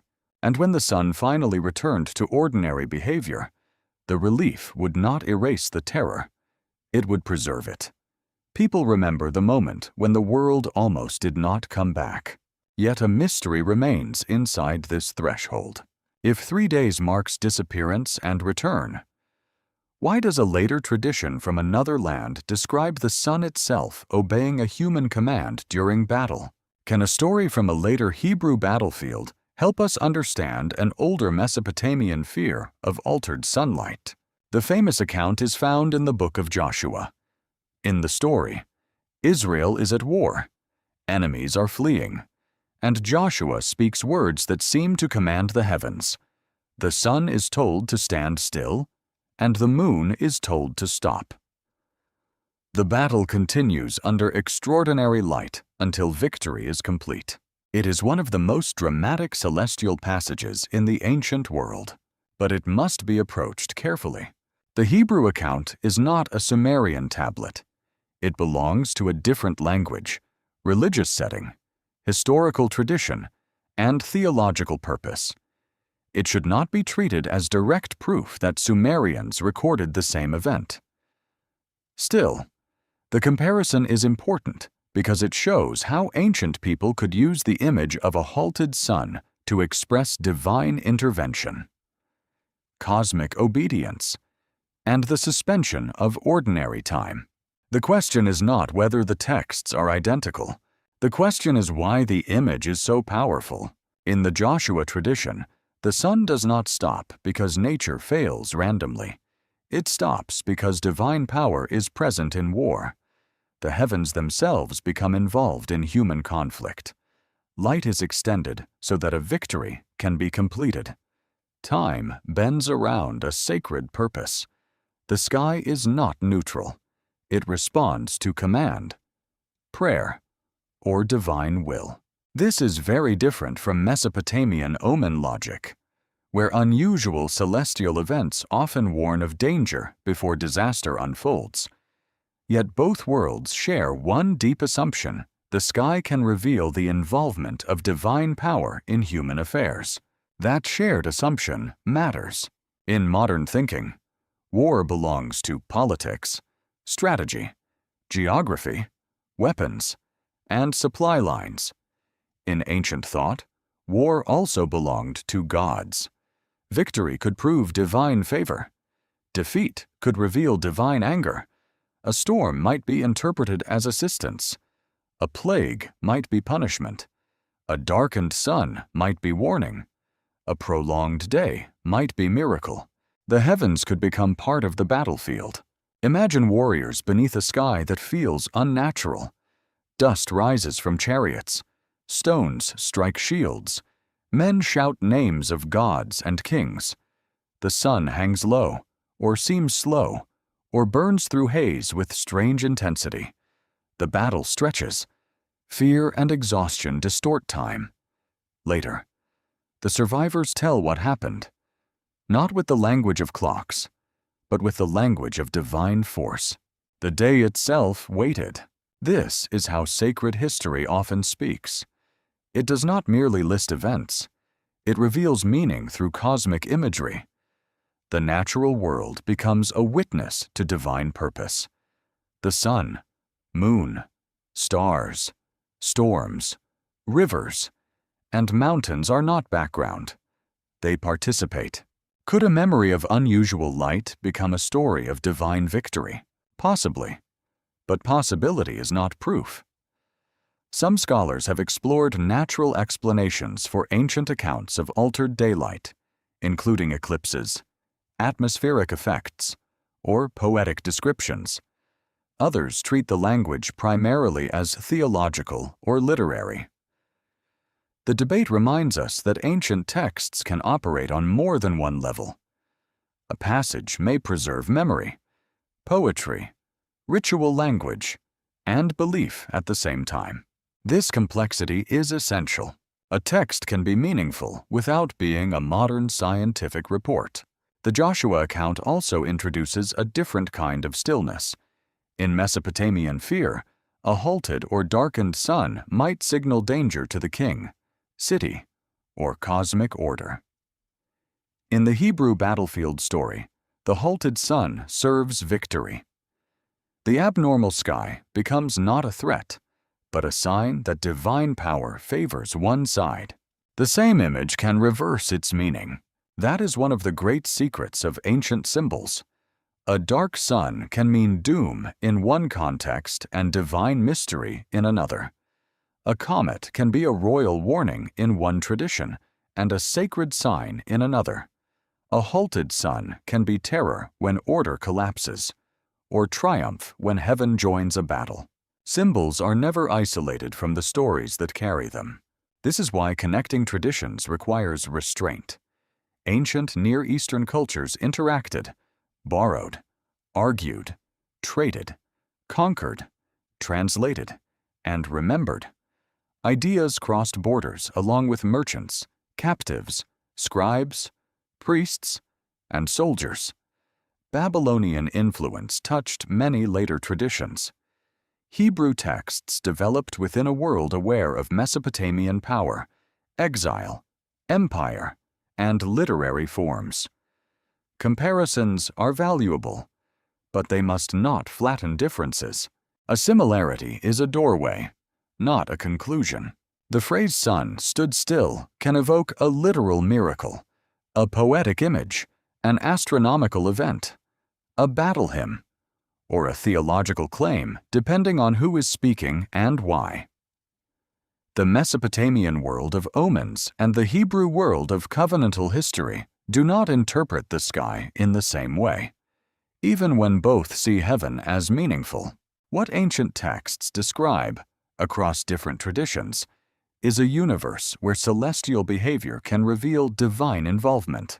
What archaeologists know is that these traditions come from distinct communities, archives, languages, and historical contexts.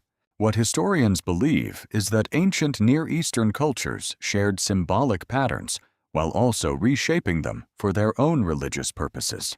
What modern interpretations suggest is that stories of altered sunlight may arise from natural phenomena, poetic intensification, theological memory, or combinations of all three. The emotional core remains powerful because the sun is the oldest clock humans know. It governs labor, travel, sleep, agriculture, ritual, and war. To say the sun stopped is to say ordinary human limits were broken. The battlefield did not merely last longer. Reality itself made room for the event. That is why the image survives. People forget numbers of soldiers. They forget minor kings. They forget the exact route of armies. But they remember the day the sun obeyed, the day light failed, the day heaven crossed into human history. Still, the comparison raises a difficult possibility. Maybe the mystery is not a single lost event at all. Maybe it is a recurring ancient way of describing moments when human beings felt history become cosmic. A battle becomes more than battle.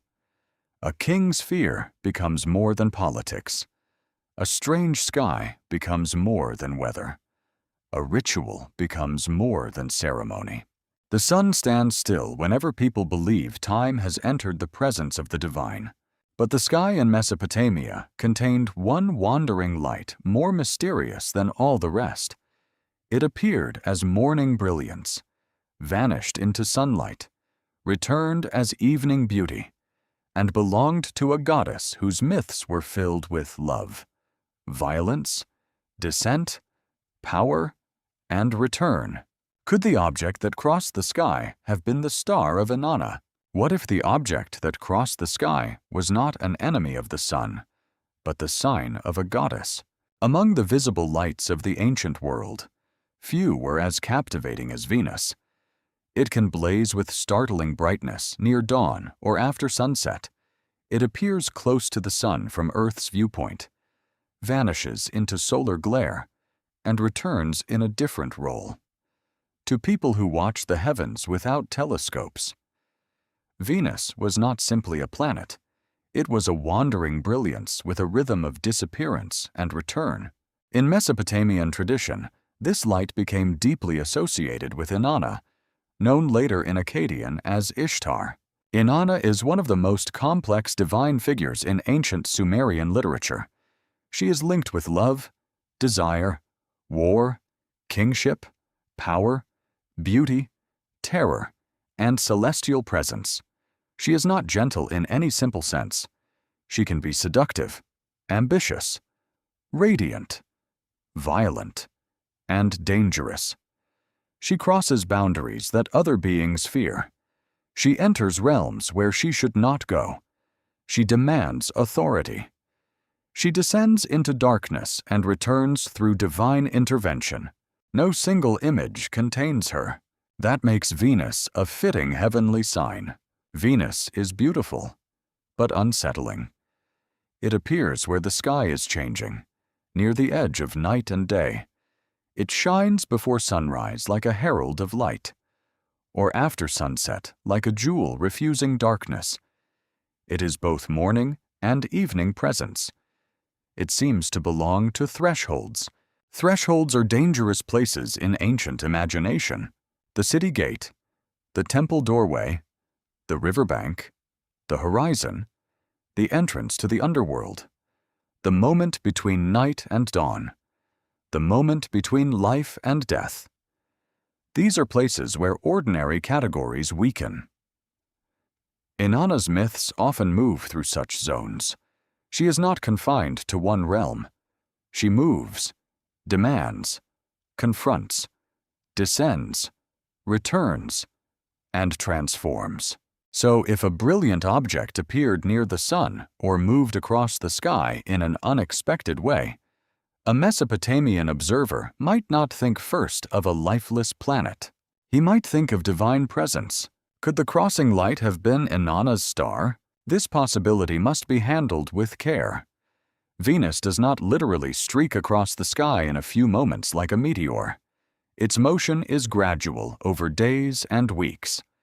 But its appearances and disappearances are dramatic. It can seem to emerge suddenly to those who have not followed its cycle carefully. Its return as morning or evening star could be interpreted as a sign of divine movement. In scholarly traditions, Venus was watched with serious attention because its pattern mattered. The power of Venus lies in repetition and disappearance. It becomes visible, dominates the twilight, sinks toward the sun, vanishes, then returns on the other side of the solar glare. This cycle could be experienced as death and return, descent and emergence, concealment and revelation.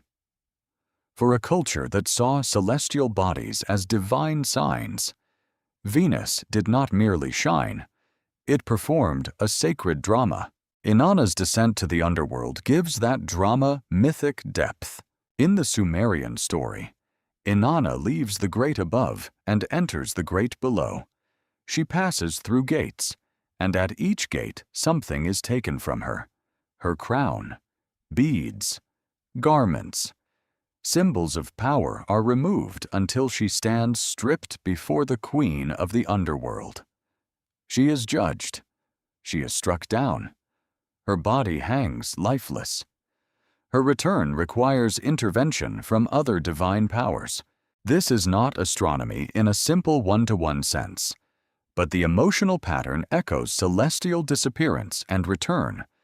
A radiant goddess vanishes into darkness. A power associated with the sky enters the realm below. She does not return unchanged. Her return requires exchange. Someone else must descend in her place. Why would an ancient audience preserve such a terrifying story? Perhaps because it speaks to the cost of crossing boundaries. Inanna does not merely visit the underworld. She violates the order of realms. Her journey shows that movement between worlds has consequences. To cross is to risk being transformed, judged, or trapped. This gives new weight to the phrase "something crossed the sky." A crossing body may not be only an object.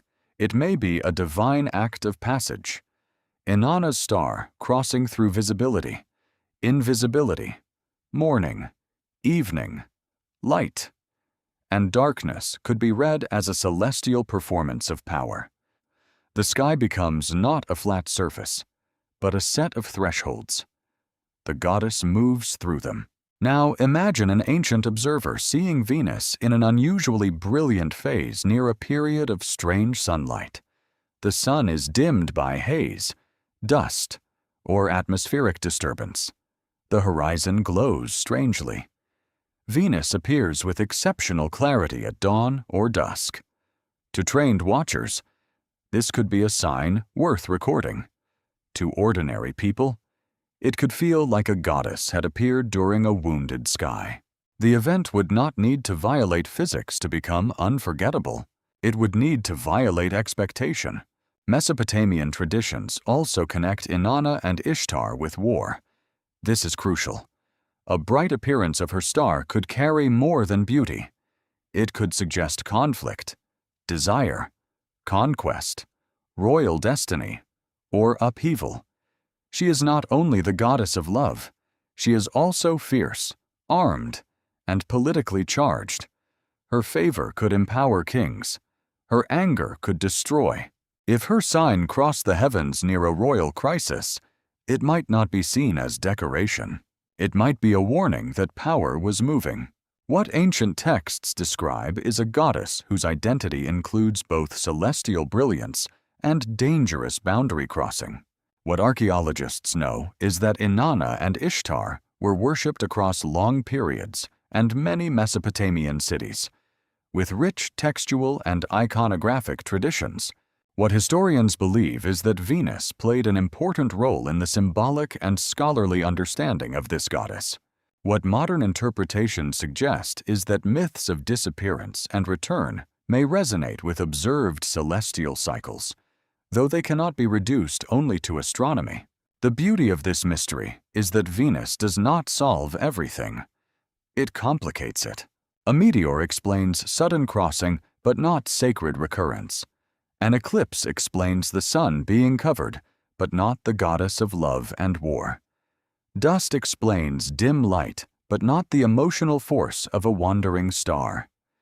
Inanna explains why a sky object could feel personal, divine, and dangerous, but not why people might speak of 3 days unless ritual or symbolic time shaped the memory.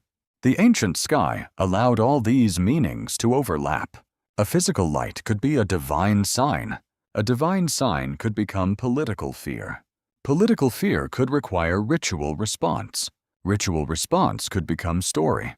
Story could survive when the event disappeared. Venus, as Inanna's star, stands at the edge of all these layers.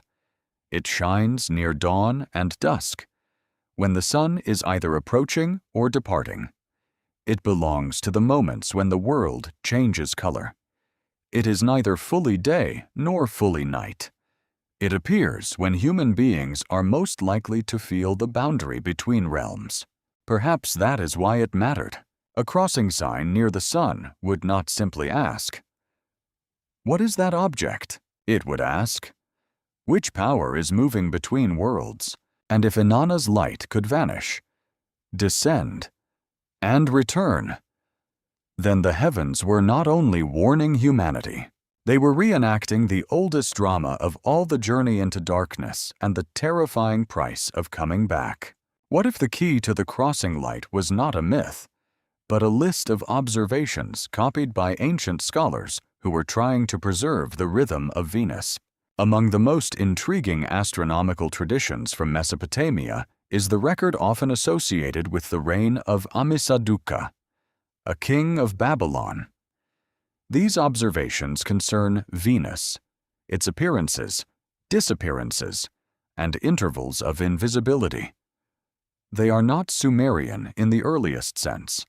They belong to a later Babylonian scholarly world, shaped by centuries of inherited knowledge. Yet they reveal something vital about the ancient mind. The heavens were watched with patience, not for one night, not for one omen, not only during panic. The sky was followed across cycles. This is where the mystery becomes more disciplined. The ancient watchers did not merely gasp at unusual lights and invent stories. They recorded. They compared. They preserved sequences. They cared about when a celestial body first appeared, when it vanished, how long it remained hidden, and when it returned. Venus, because of its brilliance and its strange cycle around the sun from Earth's viewpoint, became especially important. To us, Venus is a planet orbiting closer to the sun than Earth. It appears as morning star or evening star because of geometry. It never wanders far from the sun in the sky. It can disappear into solar glare, then return on the other side of the sun's light. This is ordinary astronomy today, but imagine seeing that pattern with ancient eyes. A brilliant star appears in the evening. It grows powerful, then sinks closer and closer to the horizon. One day it is gone. For a time, nothing. Then it returns at dawn, shining before sunrise like a messenger from the hidden side of heaven. It does not behave like ordinary stars. It has phases of presence and absence. It belongs to light, but it also vanishes into light. What kind of being disappears into the sun and returns from the other side? A modern astronomer says, Venus passed through conjunction. An ancient theologian might say, the goddess has crossed a hidden realm. This is why the Venus records matter. They show that ancient scholars were attentive to the very phenomenon that could produce stories of disappearance, crossing, and return. Venus did not need to tear across the sky like a meteor to become meaningful. Its crossing was slow, cyclical, and mysterious. It moved through visibility itself. The tablet of Amisaduqa is especially famous because later copies preserve observations that scholars have used in debates about chronology. The exact historical interpretation is complex, and the data are difficult. The text survives through copies, not as a simple original notebook from one night under the sky. There are uncertainties in dating, transmission, and interpretation. Yet its existence shows that Venus had become part of formal scholarly tradition. That is the important point. The ancient watchers did not only fear the sky, they studied it. This creates a fascinating tension. The same civilization could interpret Venus as the star of a powerful goddess and also track its appearances with technical care. Myth and observation were not enemies. They lived together. The more carefully Venus was observed, the more meaningful its divine pattern became. Precision did not weaken sacred interpretation. It strengthened it. If the goddess had a cycle, then the cycle itself was sacred. The records describe moments of first visibility and last visibility. These are delicate observations. Seeing Venus near the horizon is not always easy. Atmospheric conditions matter. Dust, haze, clouds, season, and the observer's location can affect visibility. A star may be physically present, but invisible to human eyes. A goddess may be said to vanish, not because she ceased to exist, but because she passed beyond human sight. This boundary between presence and visibility is one of the deepest mysteries in ancient sky religion. What exists when no one can see it? Where does a celestial body go when it disappears into the brightness of the sun? The modern answer uses orbit and perspective. The ancient answer could use descent, concealment, divine travel, and return. Both are trying to explain the same experience from different worlds of meaning. Now return to the claim of a strange crossing after a period of solar disturbance. If people had seen Venus reappear after invisibility, especially against a sky altered by haze or fear, that reappearance could feel like a sign moving out of concealment. It might not be the literal object in a sensational story, but it belongs to the same symbolic family. A heavenly light disappears, passes through a hidden interval, and returns with meaning. This is not proof that Venus caused the legend. It is a clue about how Mesopotamians understood sky events that involved absence and return. The tablet of Amisaduqa also reminds us that ancient records often resist simple storytelling. Modern audiences want the tablet to say, "On this day, the sun stopped, and an object crossed the sky." But real ancient astronomical texts may say something more technical, more difficult, and less cinematic. They may list appearances, intervals, and positions. The drama has to be reconstructed from context. That reconstruction can be useful, but it can also become dangerous. A cautious interpreter asks what the tablet actually records. A sensational interpreter turns every gap into a secret. A careful documentary must remain between wonder and restraint, because the ancient world is already profound without forcing it to say what it does not say.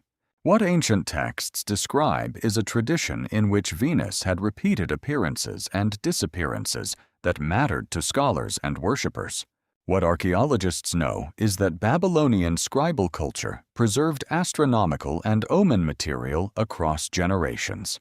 What historians believe is that Venus observations contributed to the development of Mesopotamian celestial knowledge and later chronological debates. What modern interpretations suggest is that Venus cycles may have influenced myths of descent, return, divine power, and celestial crossing, though no single tablet proves the full mystery as popularly told. The deeper revelation is that the sky was not remembered only through sudden catastrophes. It was remembered through cycles. The terrifying thing about Venus was not only that it appeared, it returned. Again and again. It crossed the edge between seen and unseen. It taught ancient observers that heaven had rhythms hidden inside disappearance. A comet might shock the world once, A meteor might vanish in seconds. An eclipse might plunge day into fear. But Venus returned like a pattern the gods wanted humans to notice. So perhaps the crossing sign was not a single object at all. Perhaps it was a category of heavenly behavior that Mesopotamian scholars had been studying for centuries, light entering concealment, passing through the sun's domain, and emerging transformed. Yet if Venus taught the ancients to trust cycles, another kind of heavenly visitor did the opposite. It appeared without warning, burned with unfamiliar fire, and seemed to announce that something outside the regular order had entered the sky. What would ancient people think if a star suddenly grew a tail? Not a planet moving in a known rhythm. Not Venus returning with sacred brilliance near the edge of dawn. Not the moon following its cycle. Not the sun rising with dependable authority. A new light appears where no light should be. It burns for nights. It seems to carry smoke, hair, flame, or a spear of brightness behind it. It does not belong to the familiar order. A comet is terrifying because it looks like a star that has become unstable. To modern astronomy, a comet is an icy body from distant regions of the solar system. As it approaches the sun, heat releases gas and dust, creating a glowing coma and sometimes a tail pushed by solar radiation and wind. But to ancient observers, a comet looked like a wound in the heavens. It was not round like the moon, not steady like fixed stars, not regular like known planets. It was a strange visitor, and strange visitors demand interpretation. In Mesopotamian omen traditions, unusual celestial appearances were taken seriously because the sky was treated as a field of signs. A comet, meteor, or fireball would not be seen as meaningless spectacle. Its direction, brightness, duration, color, and location would matter. Did it appear in the east, where things begin in the west, where light dies? Did it stand near a known constellation? Did it appear during war, famine, illness, or royal uncertainty? The event itself was only the first layer. Meaning came next. Imagine a shepherd outside the city walls, awake while others sleep. The sheep are gathered. The night air is cool. He looks up and sees something unfamiliar hanging among the stars, a pale fire with a trailing shape like smoke. The next night it remains.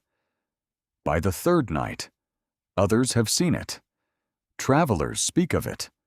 Priests observe it. Children point upward. Rumors grow faster than the object moves. People do not ask whether the sign is important. They ask whom it threatens. That question reveals the ancient logic of fear. A comet was not dangerous because it might physically strike the Earth, though meteors could indeed fall. It was dangerous because it appeared uninvited in a meaningful sky. The heavens had a grammar. The comet looked like a word inserted from outside the sentence. Could a comet be the something that crossed the sky? Possibly, depending on what the original description was. But the answer cannot be certain without a specific source. A comet can appear to cross the sky slowly over many nights as Earth's rotation and the comet's motion change its position among the stars. It can become associated with days of fear, rituals, political tension, or abnormal atmospheric conditions. Its tail can look like a torch, sword, hair, broom, spear, or divine weapon. That visual power made comets ideal material for omen interpretation. A meteor offers a different kind of terror. It is sudden. A fireball can flash across the sky with shocking brightness, sometimes brighter than the moon. If large enough, it can produce sound after the flash, a delayed boom that feels supernatural to anyone who does not understand atmospheric entry. It may break into fragments. It may leave a glowing trail. It may turn night into day for a heartbeat. A comet haunts. A meteor strikes the mind. A comet asks people to wait and interpret. A meteor makes people cry out. Both could become stories. Now imagine a fireball during a period of dust-darkened daylight or uneasy skies. Perhaps the sun has been dim for days. Perhaps priests have already performed rituals. Perhaps the people are already frightened. Then, at dusk or dawn, a brilliant object tears across the heavens. The sky has not only changed, it has moved with violence. How would that be remembered? Not as a rock, as a weapon. Mesopotamian literature often uses images of divine weapons, storms, blazing signs, and overwhelming brightness. Gods do not act quietly. They send flood, storm, fire, terror, radiance, and command. When ancient people saw a light burn across the sky, their language naturally moved toward power. A meteor could become a flaming arrow. A comet could become a torch. A strange star could become the banner of a god. This does not mean every mythic weapon is a meteor. That would be too simple. But it means celestial fire gave ancient imagination a real visual vocabulary for divine force. The sky could look armed. Comets also challenge the idea of order more deeply than regular planets. Venus returns. The moon cycles. The sun rises. Even eclipses, though terrifying, can be understood by later scholars as part of pattern. But a great comet may appear unexpectedly within a human lifetime. It may not return for generations, centuries, or longer. People who see it cannot rely on everyday memory. It feels like the arrival of something from beyond the known world. That is why comets often become attached to kings and empires in many cultures. A strange sky visitor appears, and soon a ruler dies. A war begins, a city falls, or a dynasty changes. The human mind links the two. Sometimes the link is coincidence. Sometimes the fear caused by the omen affects decisions. Sometimes later, historians place the comet into the story because it makes history feel fated. Either way, the comet becomes part of memory. In Mesopotamia, such a sign would likely be filtered through professional omen systems. Scholars might classify it according to its appearance. Priests might respond with rituals. Royal courts might worry about its implications. Common people might turn it into a simpler tale. Over time, the technical and popular versions could separate. The tablet might preserve the omen category. The people might preserve the terror. The official record says a sign appeared. The legend says heaven was crossed by fire. This difference is crucial. It protects us from claiming too much while allowing the mystery to remain alive. A comet or meteor could explain a crossing light. It could even explain why people felt a strange object had entered the sky. But it does not automatically explain a 3-day halted sun. To connect the two, one would need either a record describing both or a plausible historical setting where abnormal daylight and a celestial visitor were remembered together. That evidence is not securely established. Yet the combination is psychologically believable. First, the sun becomes strange. Then a heavenly fire appears. Fear binds them into one story. The human mind links events that occur near each other, especially during crisis. What begins as two separate phenomena may become one omen sequence. What ancient texts describe is a world where heavenly irregularity could warn of earthly upheaval. What archaeologists know is that omen literature and astronomical observation developed over long periods in Mesopotamian scribal culture. What historians believe is that unusual celestial phenomena were often interpreted in relation to kings, wars, lands, and disasters. What modern interpretations suggest is that comets, meteors, eclipses, dust storms, and symbolic storytelling may all contribute to later legends of celestial crisis, but none should be named as the cause without specific evidence. The power of the comet lies in its refusal to belong. It arrives from the outer dark, becomes visible near the sun, grows a tail, crosses the watching world, and fades into distance. It looks like a message written with fire, then erased. It leaves no clay tablet of its own. It leaves fear, interpretation, and memory. Perhaps this is why ancient people watched the sky with such intensity. They knew the heavens had patterns, but they also knew that sometimes something appeared that did not fit the pattern. And when that happened, the question was never only what it was. The question was what part of the human world would change because it had appeared. Can myth remember the sky without preserving the event exactly as it happened? This question sits at the center of every ancient celestial mystery. A myth is not a photograph. It does not freeze reality in neutral detail.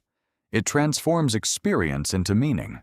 It takes fear, wonder, disaster, ritual, politics, memory, and divine imagination, then folds them into a story that can survive long after witnesses are gone. That does not make myth false in a simple way. It makes myth layered. A myth may preserve the emotional truth of an event, even when it does not preserve the physical mechanism. It may remember that the sky changed, that people were afraid, that priests acted, that kings trembled, that a city interpreted the moment as judgment. But the language of the myth may speak of gods, monsters, weapons, gates, descent, and cosmic struggle, because those were the categories through which ancient people understood reality. The modern question asks what happened. The ancient question often asked what did it mean. Those questions overlap, but they are not identical. Imagine a strange red sun over a river valley. A modern observer might investigate dust, smoke, volcanic aerosols, humidity, or wildfire particles. An ancient poet might say the sun wore the color of blood. A priest might say a god had sent warning. A king might hear danger to the throne. A mother might remember it as the day the world seemed wounded. A scribe might record a sign in technical omen language. All are responding to the same sky, but each preserves a different kind of reality. This is why ancient stories can remain powerful even when we cannot reduce them to one historical event. They may be less like newspaper reports and more like preserved impact marks in the human imagination. Something struck the mind. The myth is the craters. In Mesopotamia, cosmic order was never merely physical. The world was held together by relationships among gods, humans, cities, temples, rituals, kings, rivers, seasons, and heavenly bodies. If the sky changed, the event entered that network. A darkened sun could become a moral crisis. A crossing light could become a divine messenger. A destructive storm could become the anger of Enlil. A brilliant return of Venus could become the drama of Inanna. These interpretations were not decorative additions placed on top of reality. They were reality as ancient people lived it. To understand this, consider the difference between memory and archive. An archive preserves records. It may list observations, offerings, dates, names, payments, legal claims, omens, and rituals. Memory preserves intensity. It keeps what people tell their children. It sharpens images. It forgets boring details. It gives events a shape that can be spoken aloud by firelight, sung in temples, or woven into sacred performance. Archive says a sign appeared. Memory says heaven opened. Archive says the sun was darkened. Memory says the god turned away. Archive says a light crossed. Memory says a weapon passed over the world. Both can emerge from the same experience, but they travel differently through time. This is how myth can remember the sky. It does not need to preserve every measurement. It preserves the wound made by astonishment. But there is danger in this idea. Some modern interpretations push too far. They treat every dragon as a comet, every flood as one geological disaster, every god as a planet, every underworld journey as an eclipse, every ancient symbol as a hidden scientific code. This approach can seem exciting at first, but it often flattens the ancient mind. It turns rich religious traditions into puzzles that only modern people are clever enough to solve. That is not respect for the past. Respect means allowing ancient texts to be religious, poetic, political, ritual, and symbolic on their own terms. At the same time, dismissing myth as fantasy is also too shallow. Ancient people observed nature carefully.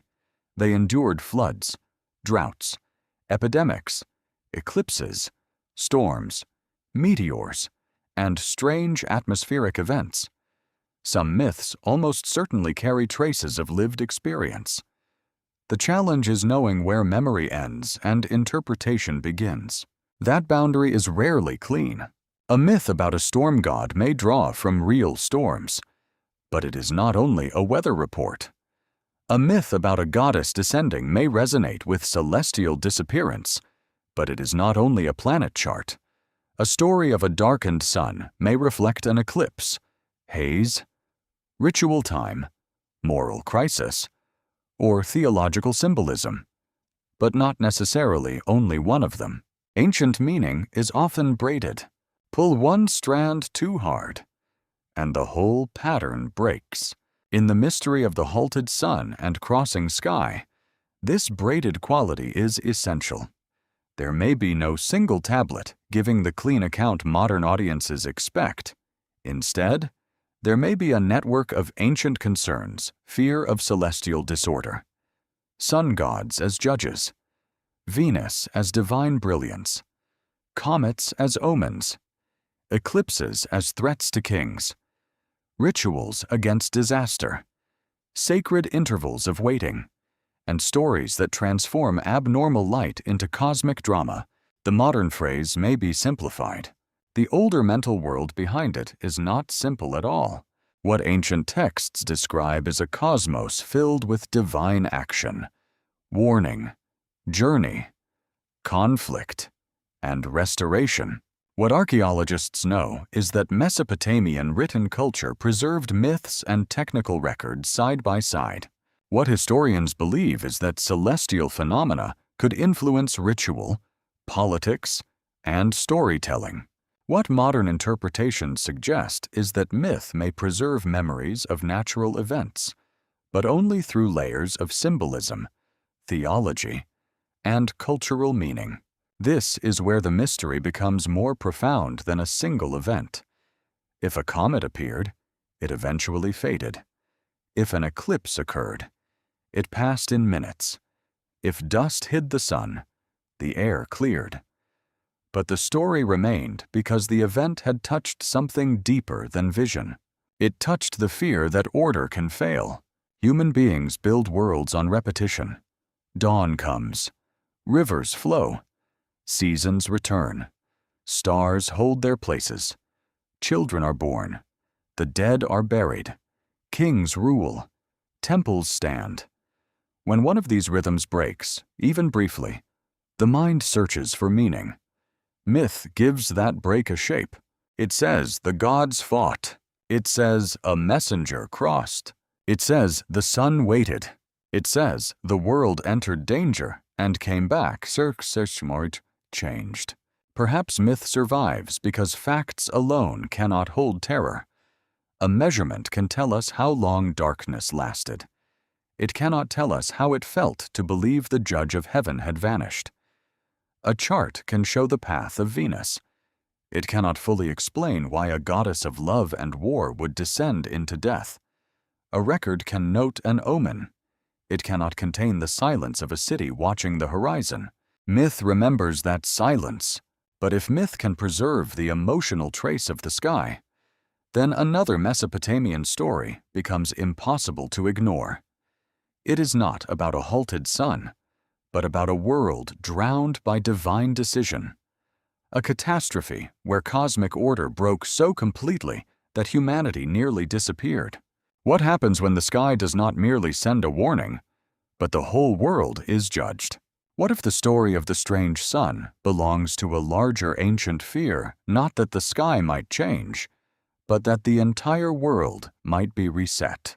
In Sumerian and later Mesopotamian tradition, one catastrophe towers above many others: the flood.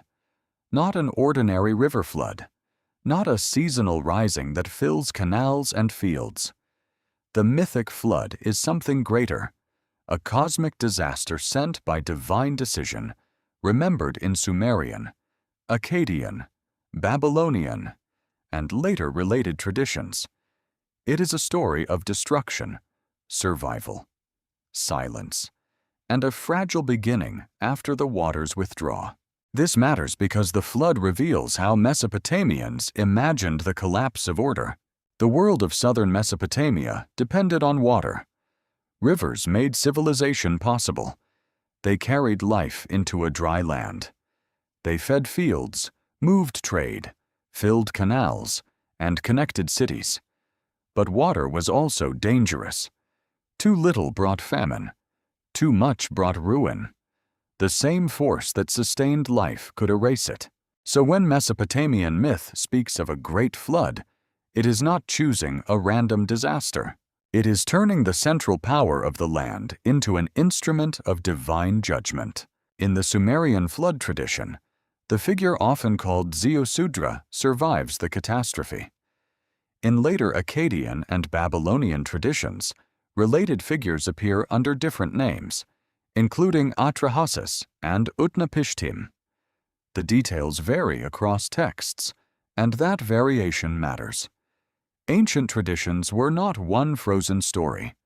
They developed, traveled, changed languages, and absorbed theological concerns from different periods. But the emotional structure remains haunting. The gods decide humanity must face destruction. A warning reaches one chosen survivor. A vessel is built. The flood comes. The world is overwhelmed. Then, after the waters, survival begins again under altered conditions. The flood is not merely about water. It is about the terrifying possibility that civilization exists by permission. Now place that idea beside the image of abnormal sunlight. A strange sun suggests that cosmic order has been disturbed. A flood suggests that earthly order has been destroyed. Both belong to the same deep Mesopotamian anxiety. The systems that sustain human life are not guaranteed. They are gifts, and gifts can be withdrawn. The river can betray the field. The sky can betray the day. The gods can betray human expectation. This does not mean the flood myth proves the sun mystery. It does not. They are different traditions with different textual histories. But the flood helps us understand the emotional world that could transform a celestial anomaly into a sign of approaching catastrophe. To ancient Mesopotamians, the line between order and ruin was thin. They lived close to environmental instability, political violence, disease, famine, and divine uncertainty. A cosmic warning was believable because disaster was always possible. Imagine a city after a severe flood. Mud fills streets. Walls collapse. Storehouses rot. Bodies are missing. Livestock are gone. Temple courtyards are damaged. Families climb onto rooftops or higher ground. The waters recede slowly, leaving silence where there had been markets, songs, arguments, and children. A survivor looks upward and sees the sun through haze, reflected in pools of brown water. The sky returns, but the world below is changed. This is the atmosphere of flood memory. The flood also introduces another important idea, warning before destruction. In the traditions of Atrahasis and Utnapishtim, The disaster is not entirely without communication. Knowledge is given secretly. A human being receives instruction. Survival depends on interpreting and obeying the warning. This pattern resembles omen logic in a broader sense. The gods may decree disaster, but signs, messages, dreams, or divine speech can provide a path through it. A warning is frightening because it reveals danger, but it is also precious because it leaves time to respond. Could a strange sky have functioned in a similar way? Not as the flood itself, but as a sign that order was at risk. In an omen-based culture, the answer is yes in principle. The sky could announce earthly danger. Whether any specific legend of 3 days and a crossing object did so requires evidence, but the mental framework existed. When the sky changed, people asked what catastrophe might follow. The flood tradition also shows how Mesopotamian stories compress trauma into symbolic form. A local or regional flood can become world-destroying in mythic imagination. This does not make the story meaningless. It shows how catastrophe feels to those who endure it. When one's city, family, fields, and God's temples are overwhelmed, the whole world has ended, even if distant lands remain untouched. Ancient myth often scales emotion to the size of the cosmos. A city falls, and heaven has judged. A king dies, and stars warned it. A flood devastates the land, and the gods nearly erase humanity. A strange sun appears, and time itself seems wounded. This scaling is central to mythic memory. Human disasters become cosmic because human beings experience them through meaning, not through maps alone. The boundaries of the known world are emotional as well as geographical. What ancient texts describe is a flood sent by divine decision, survived through warning, wisdom, and extraordinary preservation. What archaeologists know is that Mesopotamian cities experienced real floods at different times, though no single archaeological flood layer explains every version of the myth. What historians believe is that flood traditions developed through a mixture of environmental experience, theological reflection, scribal transmission, and cultural memory. What modern interpretations suggest is that flood myths may preserve memories of devastating regional events, but they also function as stories about human vulnerability, divine power, and the renewal of civilization. The flood gives the sky mystery a larger frame. Ancient people did not need to imagine impossible disaster. They had seen disaster. They knew fields could vanish, walls could fall, children could starve, and cities could become mounds. A celestial disturbance did not create fear from nothing. It awakened fear already buried in the civilization's bones. The sun stands still, and people remember that order can fail. Something crosses the sky, and people remember that warnings come before judgment. The world darkens, and people remember the flood. Yet there is a strange silence at the heart of flood tradition. After the waters, humanity survives. But the relationship with the divine is not simple. The gods may regret, negotiate, limit, or redefine human destiny, depending on the version. Survival does not restore innocence. It creates a new kind of awareness. Humanity learns that it can almost be erased. That awareness may be the deepest connection between flood, omen, and celestial fear. Ancient civilization was not confident in permanence. Its greatest stories knew that human life stood beneath powers beyond control. The sky could warn, the waters could rise, the gods could decide, the king could fall, the city could vanish, and if the sun itself seemed to pause, the people would not see a curiosity.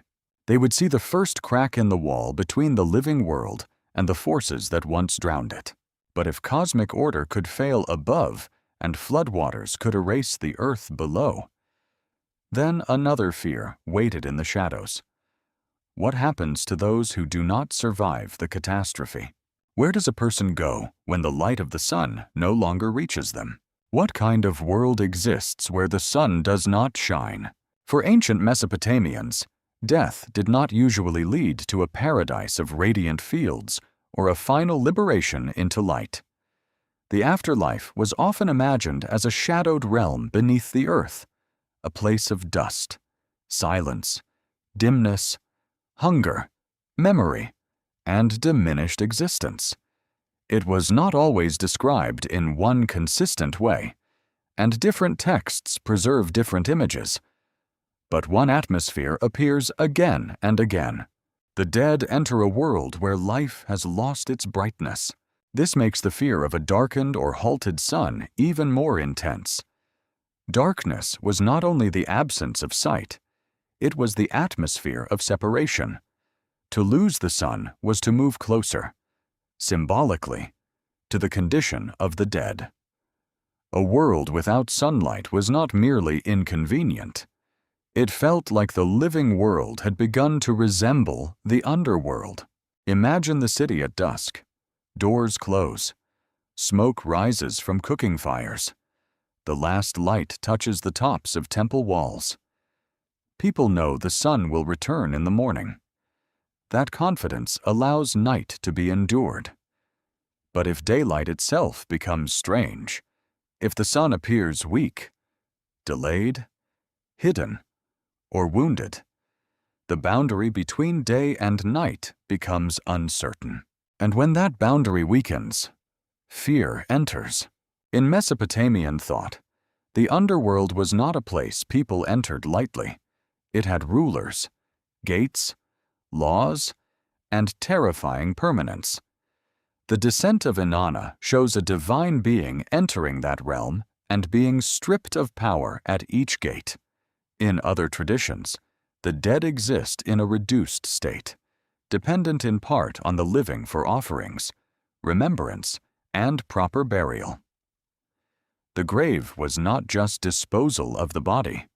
It was part of an ongoing relationship between household and ancestor. Death required maintenance. The dead had to be remembered. A person without proper burial or offerings could become restless, hungry, dangerous, or miserable in the imagination of the living. This is why death rituals mattered deeply. They were not only expressions of grief, they helped maintain order between the living and the dead.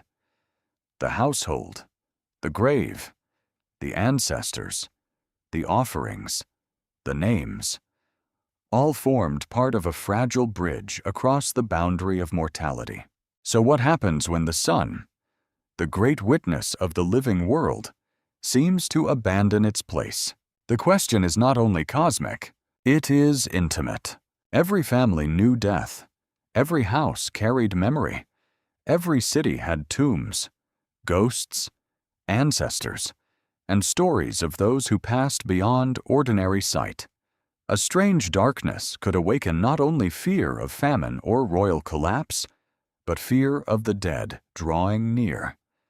If the living world begins to look like the land of no return, then the barrier between realms feels dangerously thin. This is where the sun god's nightly journey becomes important.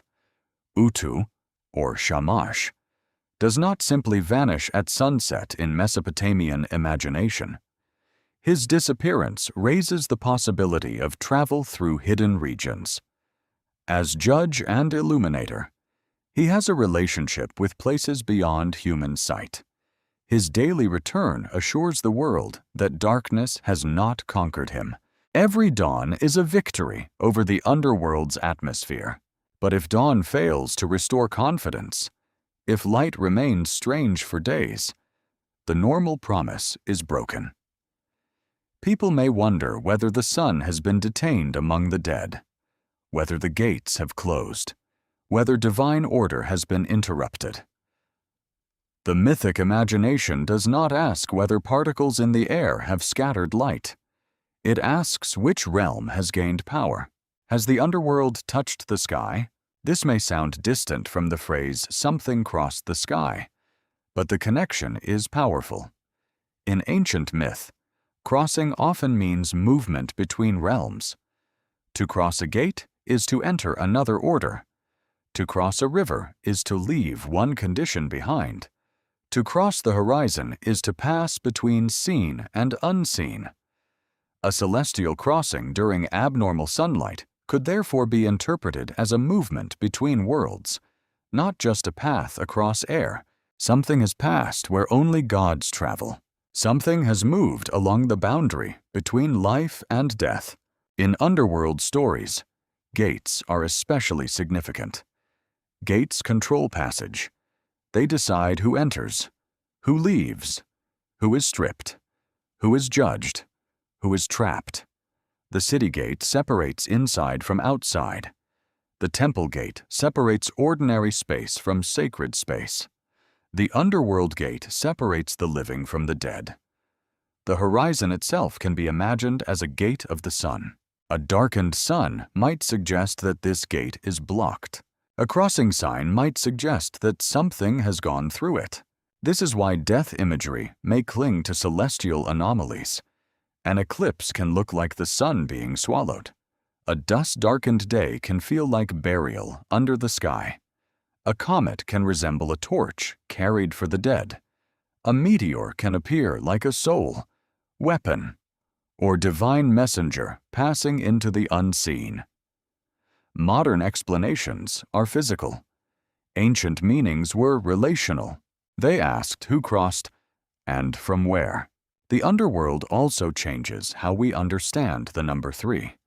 A 3-day interval of strange light can feel like a death-like period, a time between disappearance and return. Human beings know that death becomes more final as time passes. The first day after a loss is shock. The second is disbelief. The third begins to feel irreversible. A divine or celestial return on the third day carries emotional force because it comes at the edge of despair. The world has entered the shadow, but not yet surrendered completely. This emotional structure does not prove a specific historical event. It reveals why the story pattern is so durable. The sun disappears or pauses. The world waits. A sign crosses. Light returns or meaning emerges. The event becomes a drama of death and restoration written across the sky. What ancient texts describe is an afterlife often marked by dimness, dust, gates, descent, and diminished existence.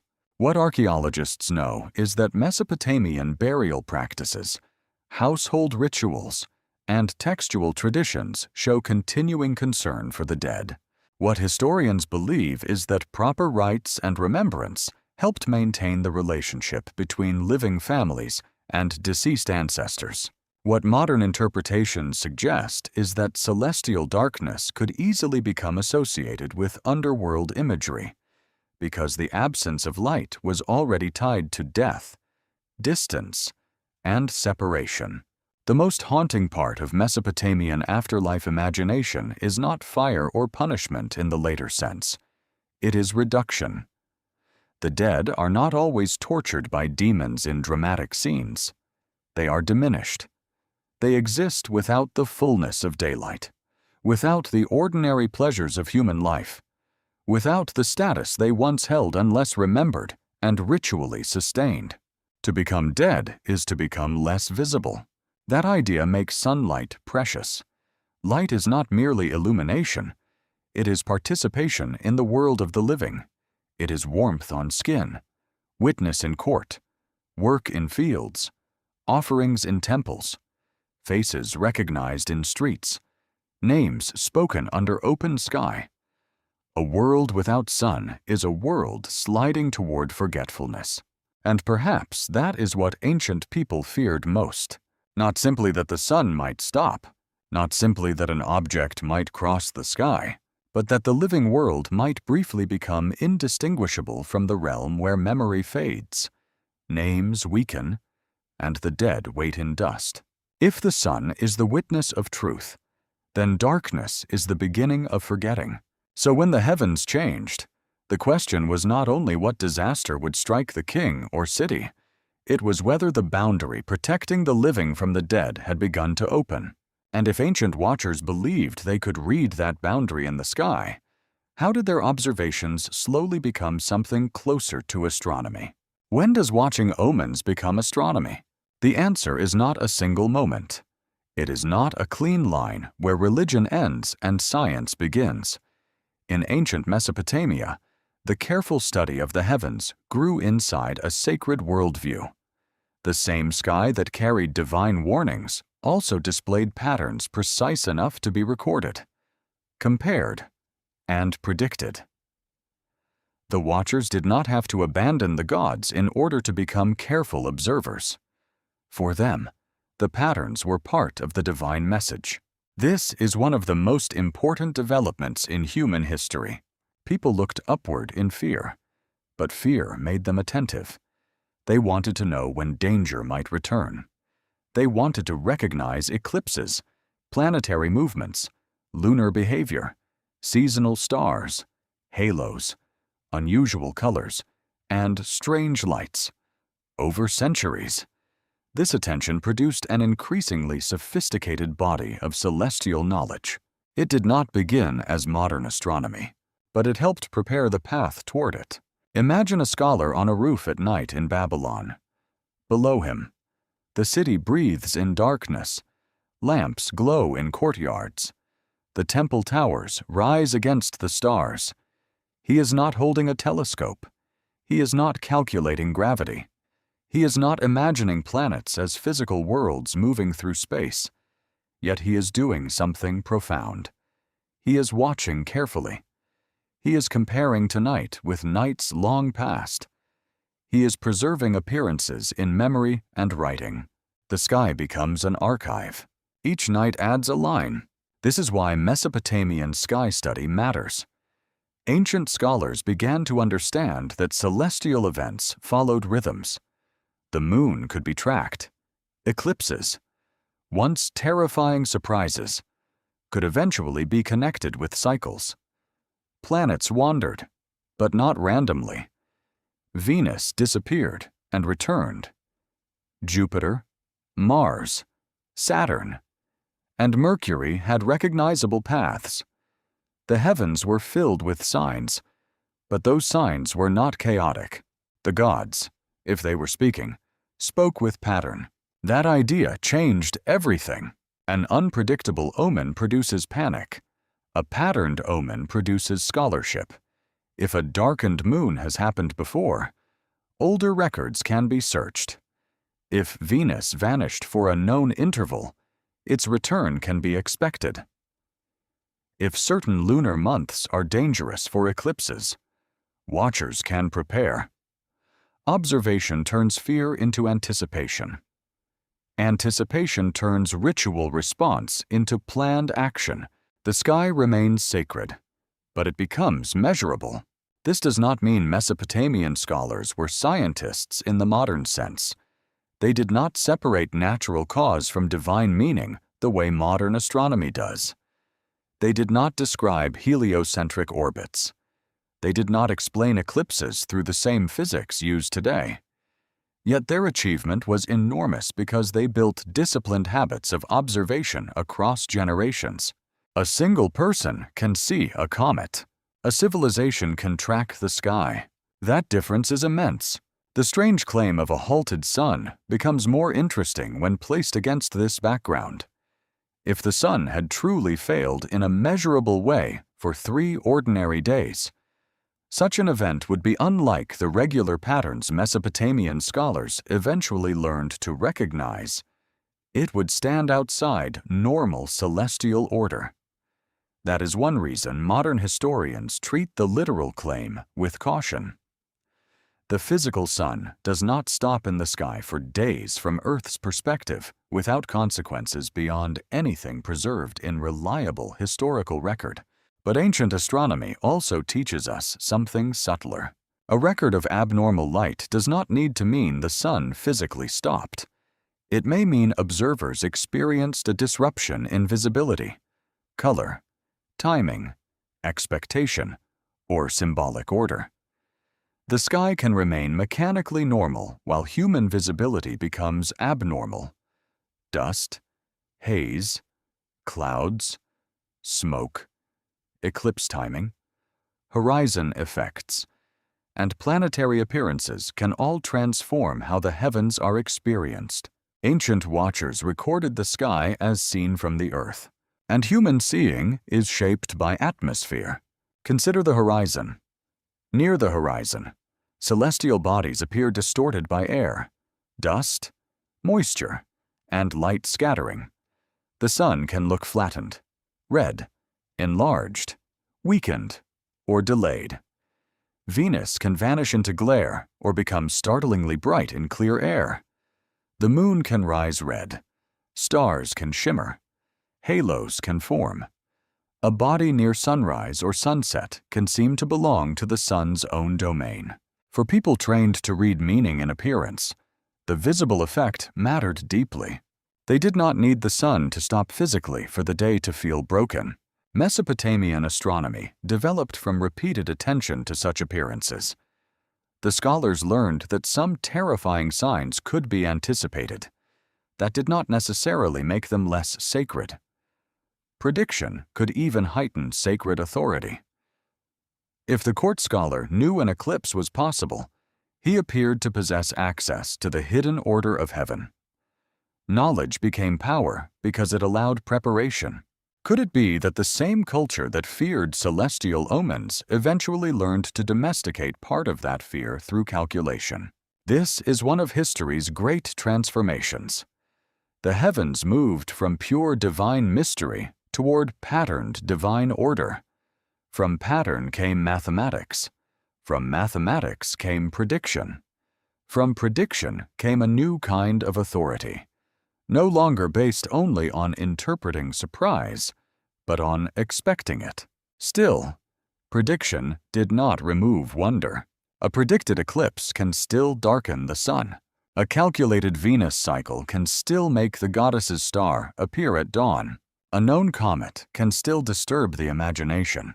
Knowledge changes fear, but it does not always erase it. What ancient texts describe is a sacred sky filled with signs, warnings, gods, and meaningful celestial behavior. What archaeologists know is that Mesopotamian scholars preserved records showing long-term concern with lunar, planetary, and omen traditions. What historians believe is that Babylonian astronomical methods became increasingly sophisticated, especially through systematic observation and mathematical schemes. What modern interpretations suggest is that the line between omen reading and astronomy was gradual, with religious interpretation and technical observation developing together rather than replacing one another instantly. This gradual development helps explain why ancient celestial mysteries are so hard to decode. A tablet may look like astronomy to one reader and omen theology to another. A planet may be both a measured body and a divine sign. An eclipse may be both predictable and dangerous. A strange sky may be both atmospheric event and message from the gods. The modern world wants categories. The ancient world lived in correspondences. The sky was physical, sacred, political, psychological, and cosmic all at once. This is why a story of the sun standing still cannot be judged only by asking whether the sun literally stopped. That is a necessary question, but not the only one. We must also ask what kind of experience would make ancient observers feel that time had halted. We must ask how scribes would record abnormal light. We must ask how later storytellers would transform technical reports into sacred narrative. We must ask why a crossing sign would matter inside a universe where motion itself carried meaning. The rise of astronomy did not destroy the old mystery. It preserved it in sharper form. The more precisely Mesopotamian scholars watched the sky, the more clearly they saw that heaven had order. But the more order they found, the more terrifying any exception became. A sky without pattern is frightening because it cannot be read. A sky full of pattern is frightening because one broken pattern feels intentional. And that leads to a question no tablet answers easily. If the ancient watchers were learning the regular rhythms of heaven, why did stories of broken light survive, as if they carried a warning too important to forget?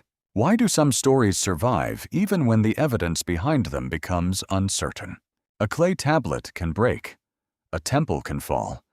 A language can stop being spoken in the streets. A king's name can be buried under sand. But a story, if it carries enough fear, wonder, or warning, can continue moving. It can pass from priest to student, from exile to descendant, from city to empire, from ritual to myth, from myth to rumor, from rumor to modern mystery. The story changes as it travels. That is not a flaw in transmission. It is often how survival works. A perfectly technical observation may remain locked inside a scholarly archive. A terrifying image can escape. People may forget the exact month, king, city, and omen category, but they remember that the sun behaved strangely. They remember that something moved across heaven. They remember that elders were afraid. They remember that rituals were performed. They remember the feeling that ordinary reality had become unstable. Over time, memory compresses complexity into symbols. A darkened atmosphere becomes the wounded sun. A visible transit becomes a crossing object. A period of fear becomes 3 days.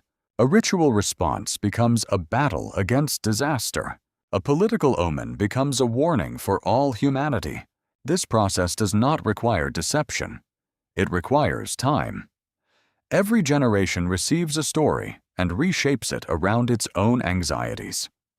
A Bronze Age fear of royal collapse can become an Iron Age theological sign. A temple omen can become a moral lesson.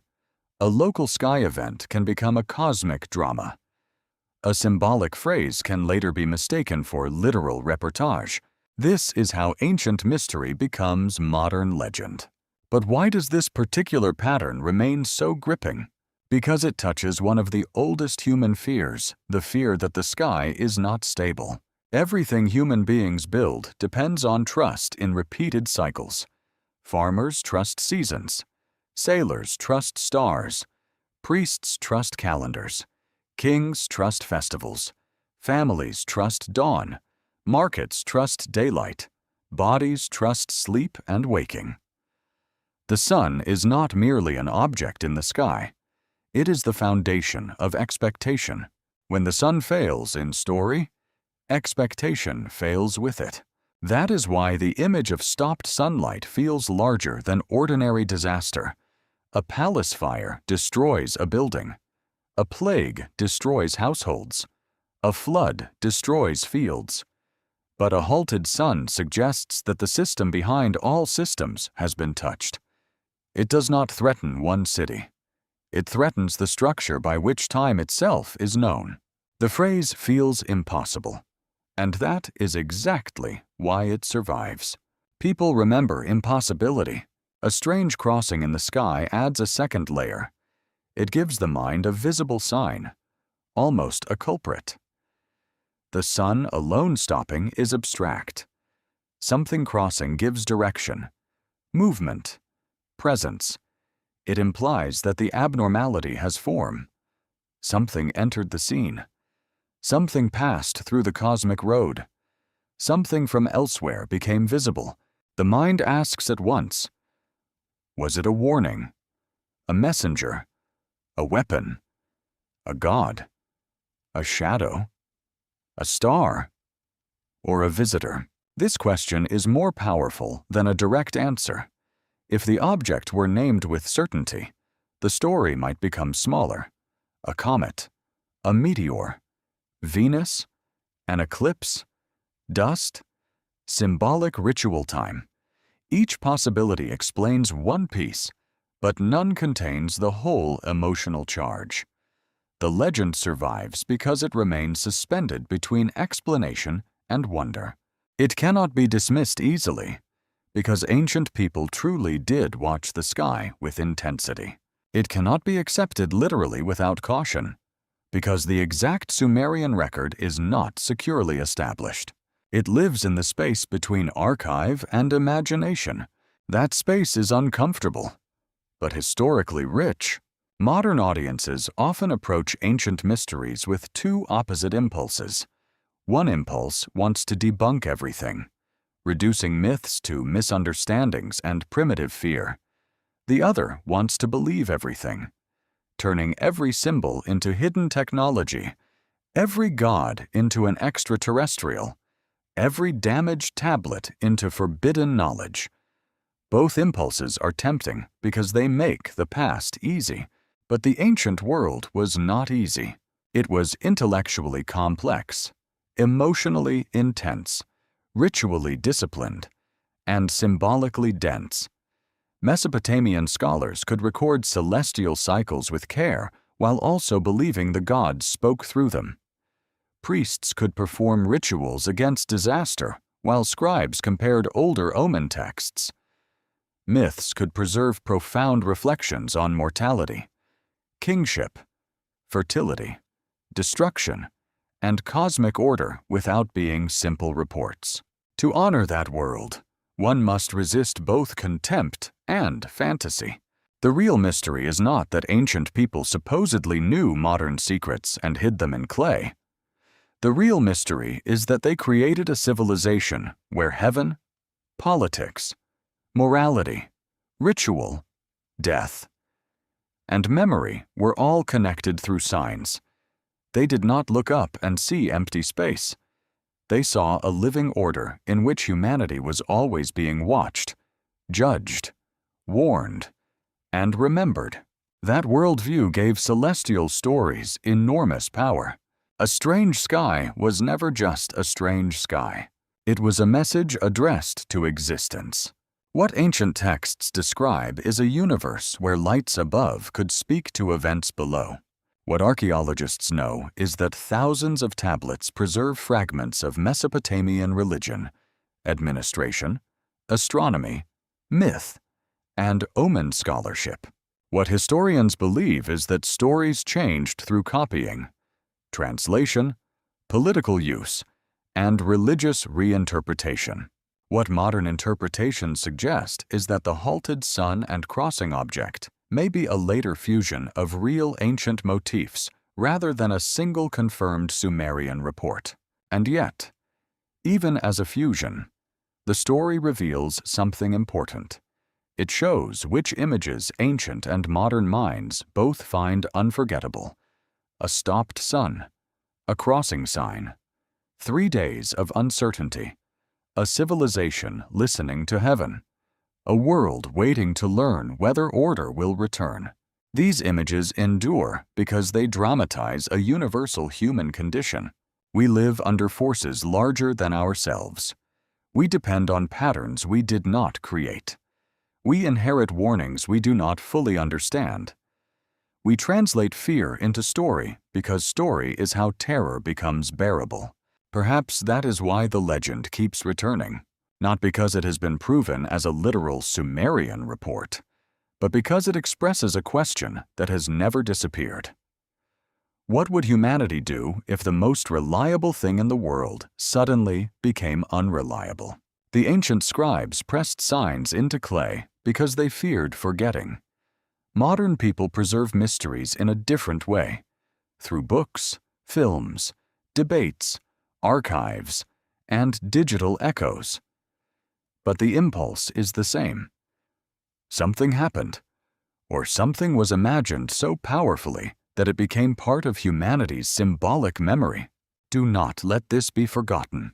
That is what the story seems to whisper, not with certainty, not with a museum label, not with a perfect translation, but with the force of an image that refuses to die. The sun stands still. Something crosses. The world waits. And somewhere between ancient omen and modern imagination, a warning survives without fully revealing what it was warning about. But if the story has survived through broken tablets, altered traditions, and centuries of interpretation, what final question remains when all easy answers have failed?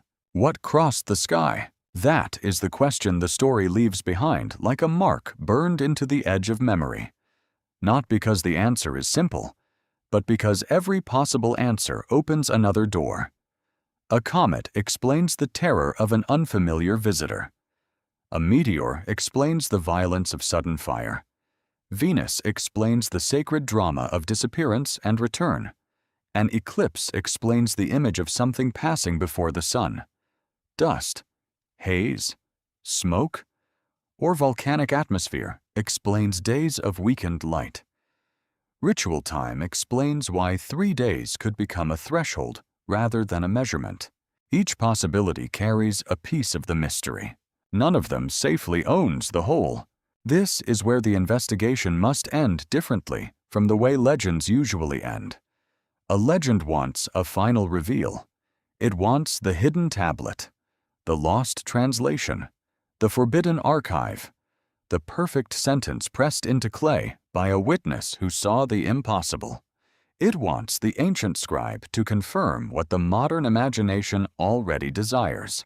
But the surviving record is more difficult and more honest. No confirmed Sumerian tablet can be responsibly cited as plainly stating that the sun physically stood still for 3 days and that a mysterious object then crossed the sky.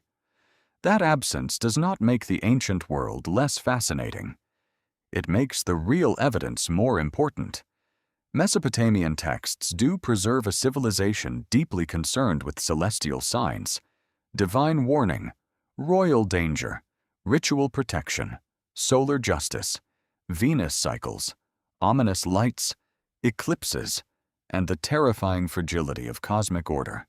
The exact headline may be modern. The ancient fear behind it is real. That distinction matters. What ancient texts describe is not a universe of dead matter. They describe heaven as meaningful, alive with gods, warnings, journeys, and powers. The sun could be judge. Venus could be goddess. The moon could mark danger. A strange light could become an omen. A darkened sky could announce disorder. The heavens were not a ceiling. They were a language. What archaeologists know is that Mesopotamian civilization left behind tablets, temples, seals, ruins, astronomical records, omen collections, myths, hymns, royal inscriptions, and ritual texts. These are not fantasies. They are the remains of human beings who organized cities, watched the sky, honored gods, feared disaster, buried their dead, and tried to preserve knowledge against time. What historians believe is that Mesopotamian sky watching developed through a long relationship between religion, kingship, observation, and scholarly tradition. The people of Sumer, Akkad, Babylon, and Assyria did not interpret celestial events in one single way. Their ideas changed across centuries. Their languages shifted. Their gods were renamed, merged, exalted, or reimagined. Their texts were copied, damaged, reworked, and inherited. What modern interpretations suggest is that stories of halted light and crossing signs may grow from many roots. Natural phenomena, symbolic numbers, ritual intervals, remembered fear, literary imagery, theological meaning, later comparison, and the irresistible human desire to find warnings in the sky. The mystery is not destroyed by this complexity. It becomes deeper, because perhaps the real question is not whether the sun literally stopped. Perhaps the deeper question is why human beings, from ancient cities to the present day, keep imagining the moment when the sun might stop. Why does that image seize us? Why does it feel like more than astronomy? Why does a broken day seem to threaten the soul? The answer may be that the sun is humanity's oldest promise. It rises without asking permission. It returns after every night. It warms the field of the poor and the palace roof of the king. It shines on temples, graves, canals, battlefields, newborns, prisoners, lovers, thieves, judges, and mourners. It belongs to everyone and obeys no human ruler. Long before philosophy, long before science, long before written law, the sun taught the body that time has order. So when a story says the sun stood still, it says something profound. It says the promise almost failed. A world without the movement of the sun is a world without confidence. Work loses rhythm. Prayer loses timing. Kings lose legitimacy. Courts lose their witness. The living feel the shadow of the dead. The city becomes a waiting chamber. Human voices grow quieter because no one knows whether the next dawn will come as it should. And then something crosses the sky. That second image changes everything. It gives the failure a shape. It suggests that the break in order was not empty. Something moved through it. A messenger, a shadow, a flame, a planet, a goddess, a weapon, a memory, a fear, a sign. The crossing is powerful because it refuses stillness. Even when the sun seems halted, something else moves. That contrast may be the heart of the story. The world pauses, but the omen passes. Time seems broken, but the sign continues. Humanity waits below, unable to control either the stillness or the crossing. The sky becomes a stage on which order and intrusion appear together. Maybe that is why the image survived. It is the perfect form of ancient anxiety. The stable thing stops. The unknown thing moves. The human world watches. No king can command it. No wall can block it. No army can fight it. Only interpretation remains. The priest chants. The scribe writes. The scholar compares. The people whisper. The story begins its long journey away from the original experience, gathering meaning as it travels. A strange light becomes an omen. An omen becomes a warning. A warning becomes a myth. A myth becomes a mystery. A mystery becomes a mirror. And in that mirror, modern humanity sees itself. We live in a different universe from the Sumerian scribe. We know the earth turns. We know eclipses can be predicted. We know Venus is a planet. We know meteors are fragments entering the atmosphere. We know dust and aerosols can alter sunlight. We have satellites, observatories, equations, images of distant galaxies, and machines that watch the sun in wavelengths no ancient eye could see. Yet the emotional question remains. What would happen if the pattern failed? Not only the pattern of sunrise, the pattern of civilization, the pattern of trust, the pattern of memory, the pattern that tells us tomorrow will resemble today closely enough for us to make plans. Ancient Mesopotamians feared that the gods might withdraw order. Modern people fear collapse by other names.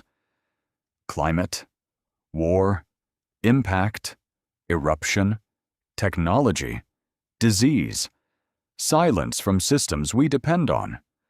The language has changed. The vulnerability has not. That is why ancient sky stories still move us. They come from a world of clay and river mud, but they speak to a fear older than writing. They remind us that civilization is built beneath a sky we do not command. We can study it. We can predict much of it. We can name its motions. But awe remains, because knowledge does not remove dependence. The sun still rises beyond our control. The final mystery, then, is not solved by choosing one object and closing the case. It is held open by the fact that ancient people preserved a way of seeing the sky as meaningful. And modern people still feel the pull of that meaning even when they know the mechanics. Was the crossing sign a comet burning slowly above frightened cities? Was it Venus returning with the brilliance of Inanna? Was it the moon's shadow moving across the face of the sun? Was it a meteor? Brief and violent, remembered as a weapon of heaven. Was it dust or darkness turned into sacred memory? Or was it never one event at all, but a fusion of ancient fears, woven from real observations and mythic imagination until the story became larger than any single sky? The clay does not give us the final sentence. Perhaps that is why the question survives. The ancient scribes pressed their signs into earth because they believed memory mattered. They watched heaven because they believed the world could warn the living before disaster arrived. They feared darkness because they knew order was fragile. They told stories because some experiences could not be carried by records alone. Whether the sun stood still in fact, in ritual, in terror, or in myth, the image remains. A civilization looks upward. The light of the world hesitates. A sign crosses the heavens, and thousands of years later, we are still asking the same question the first witnesses may have whispered beneath the strange sky. If the heavens were warning them, what were they trying to make humanity remember?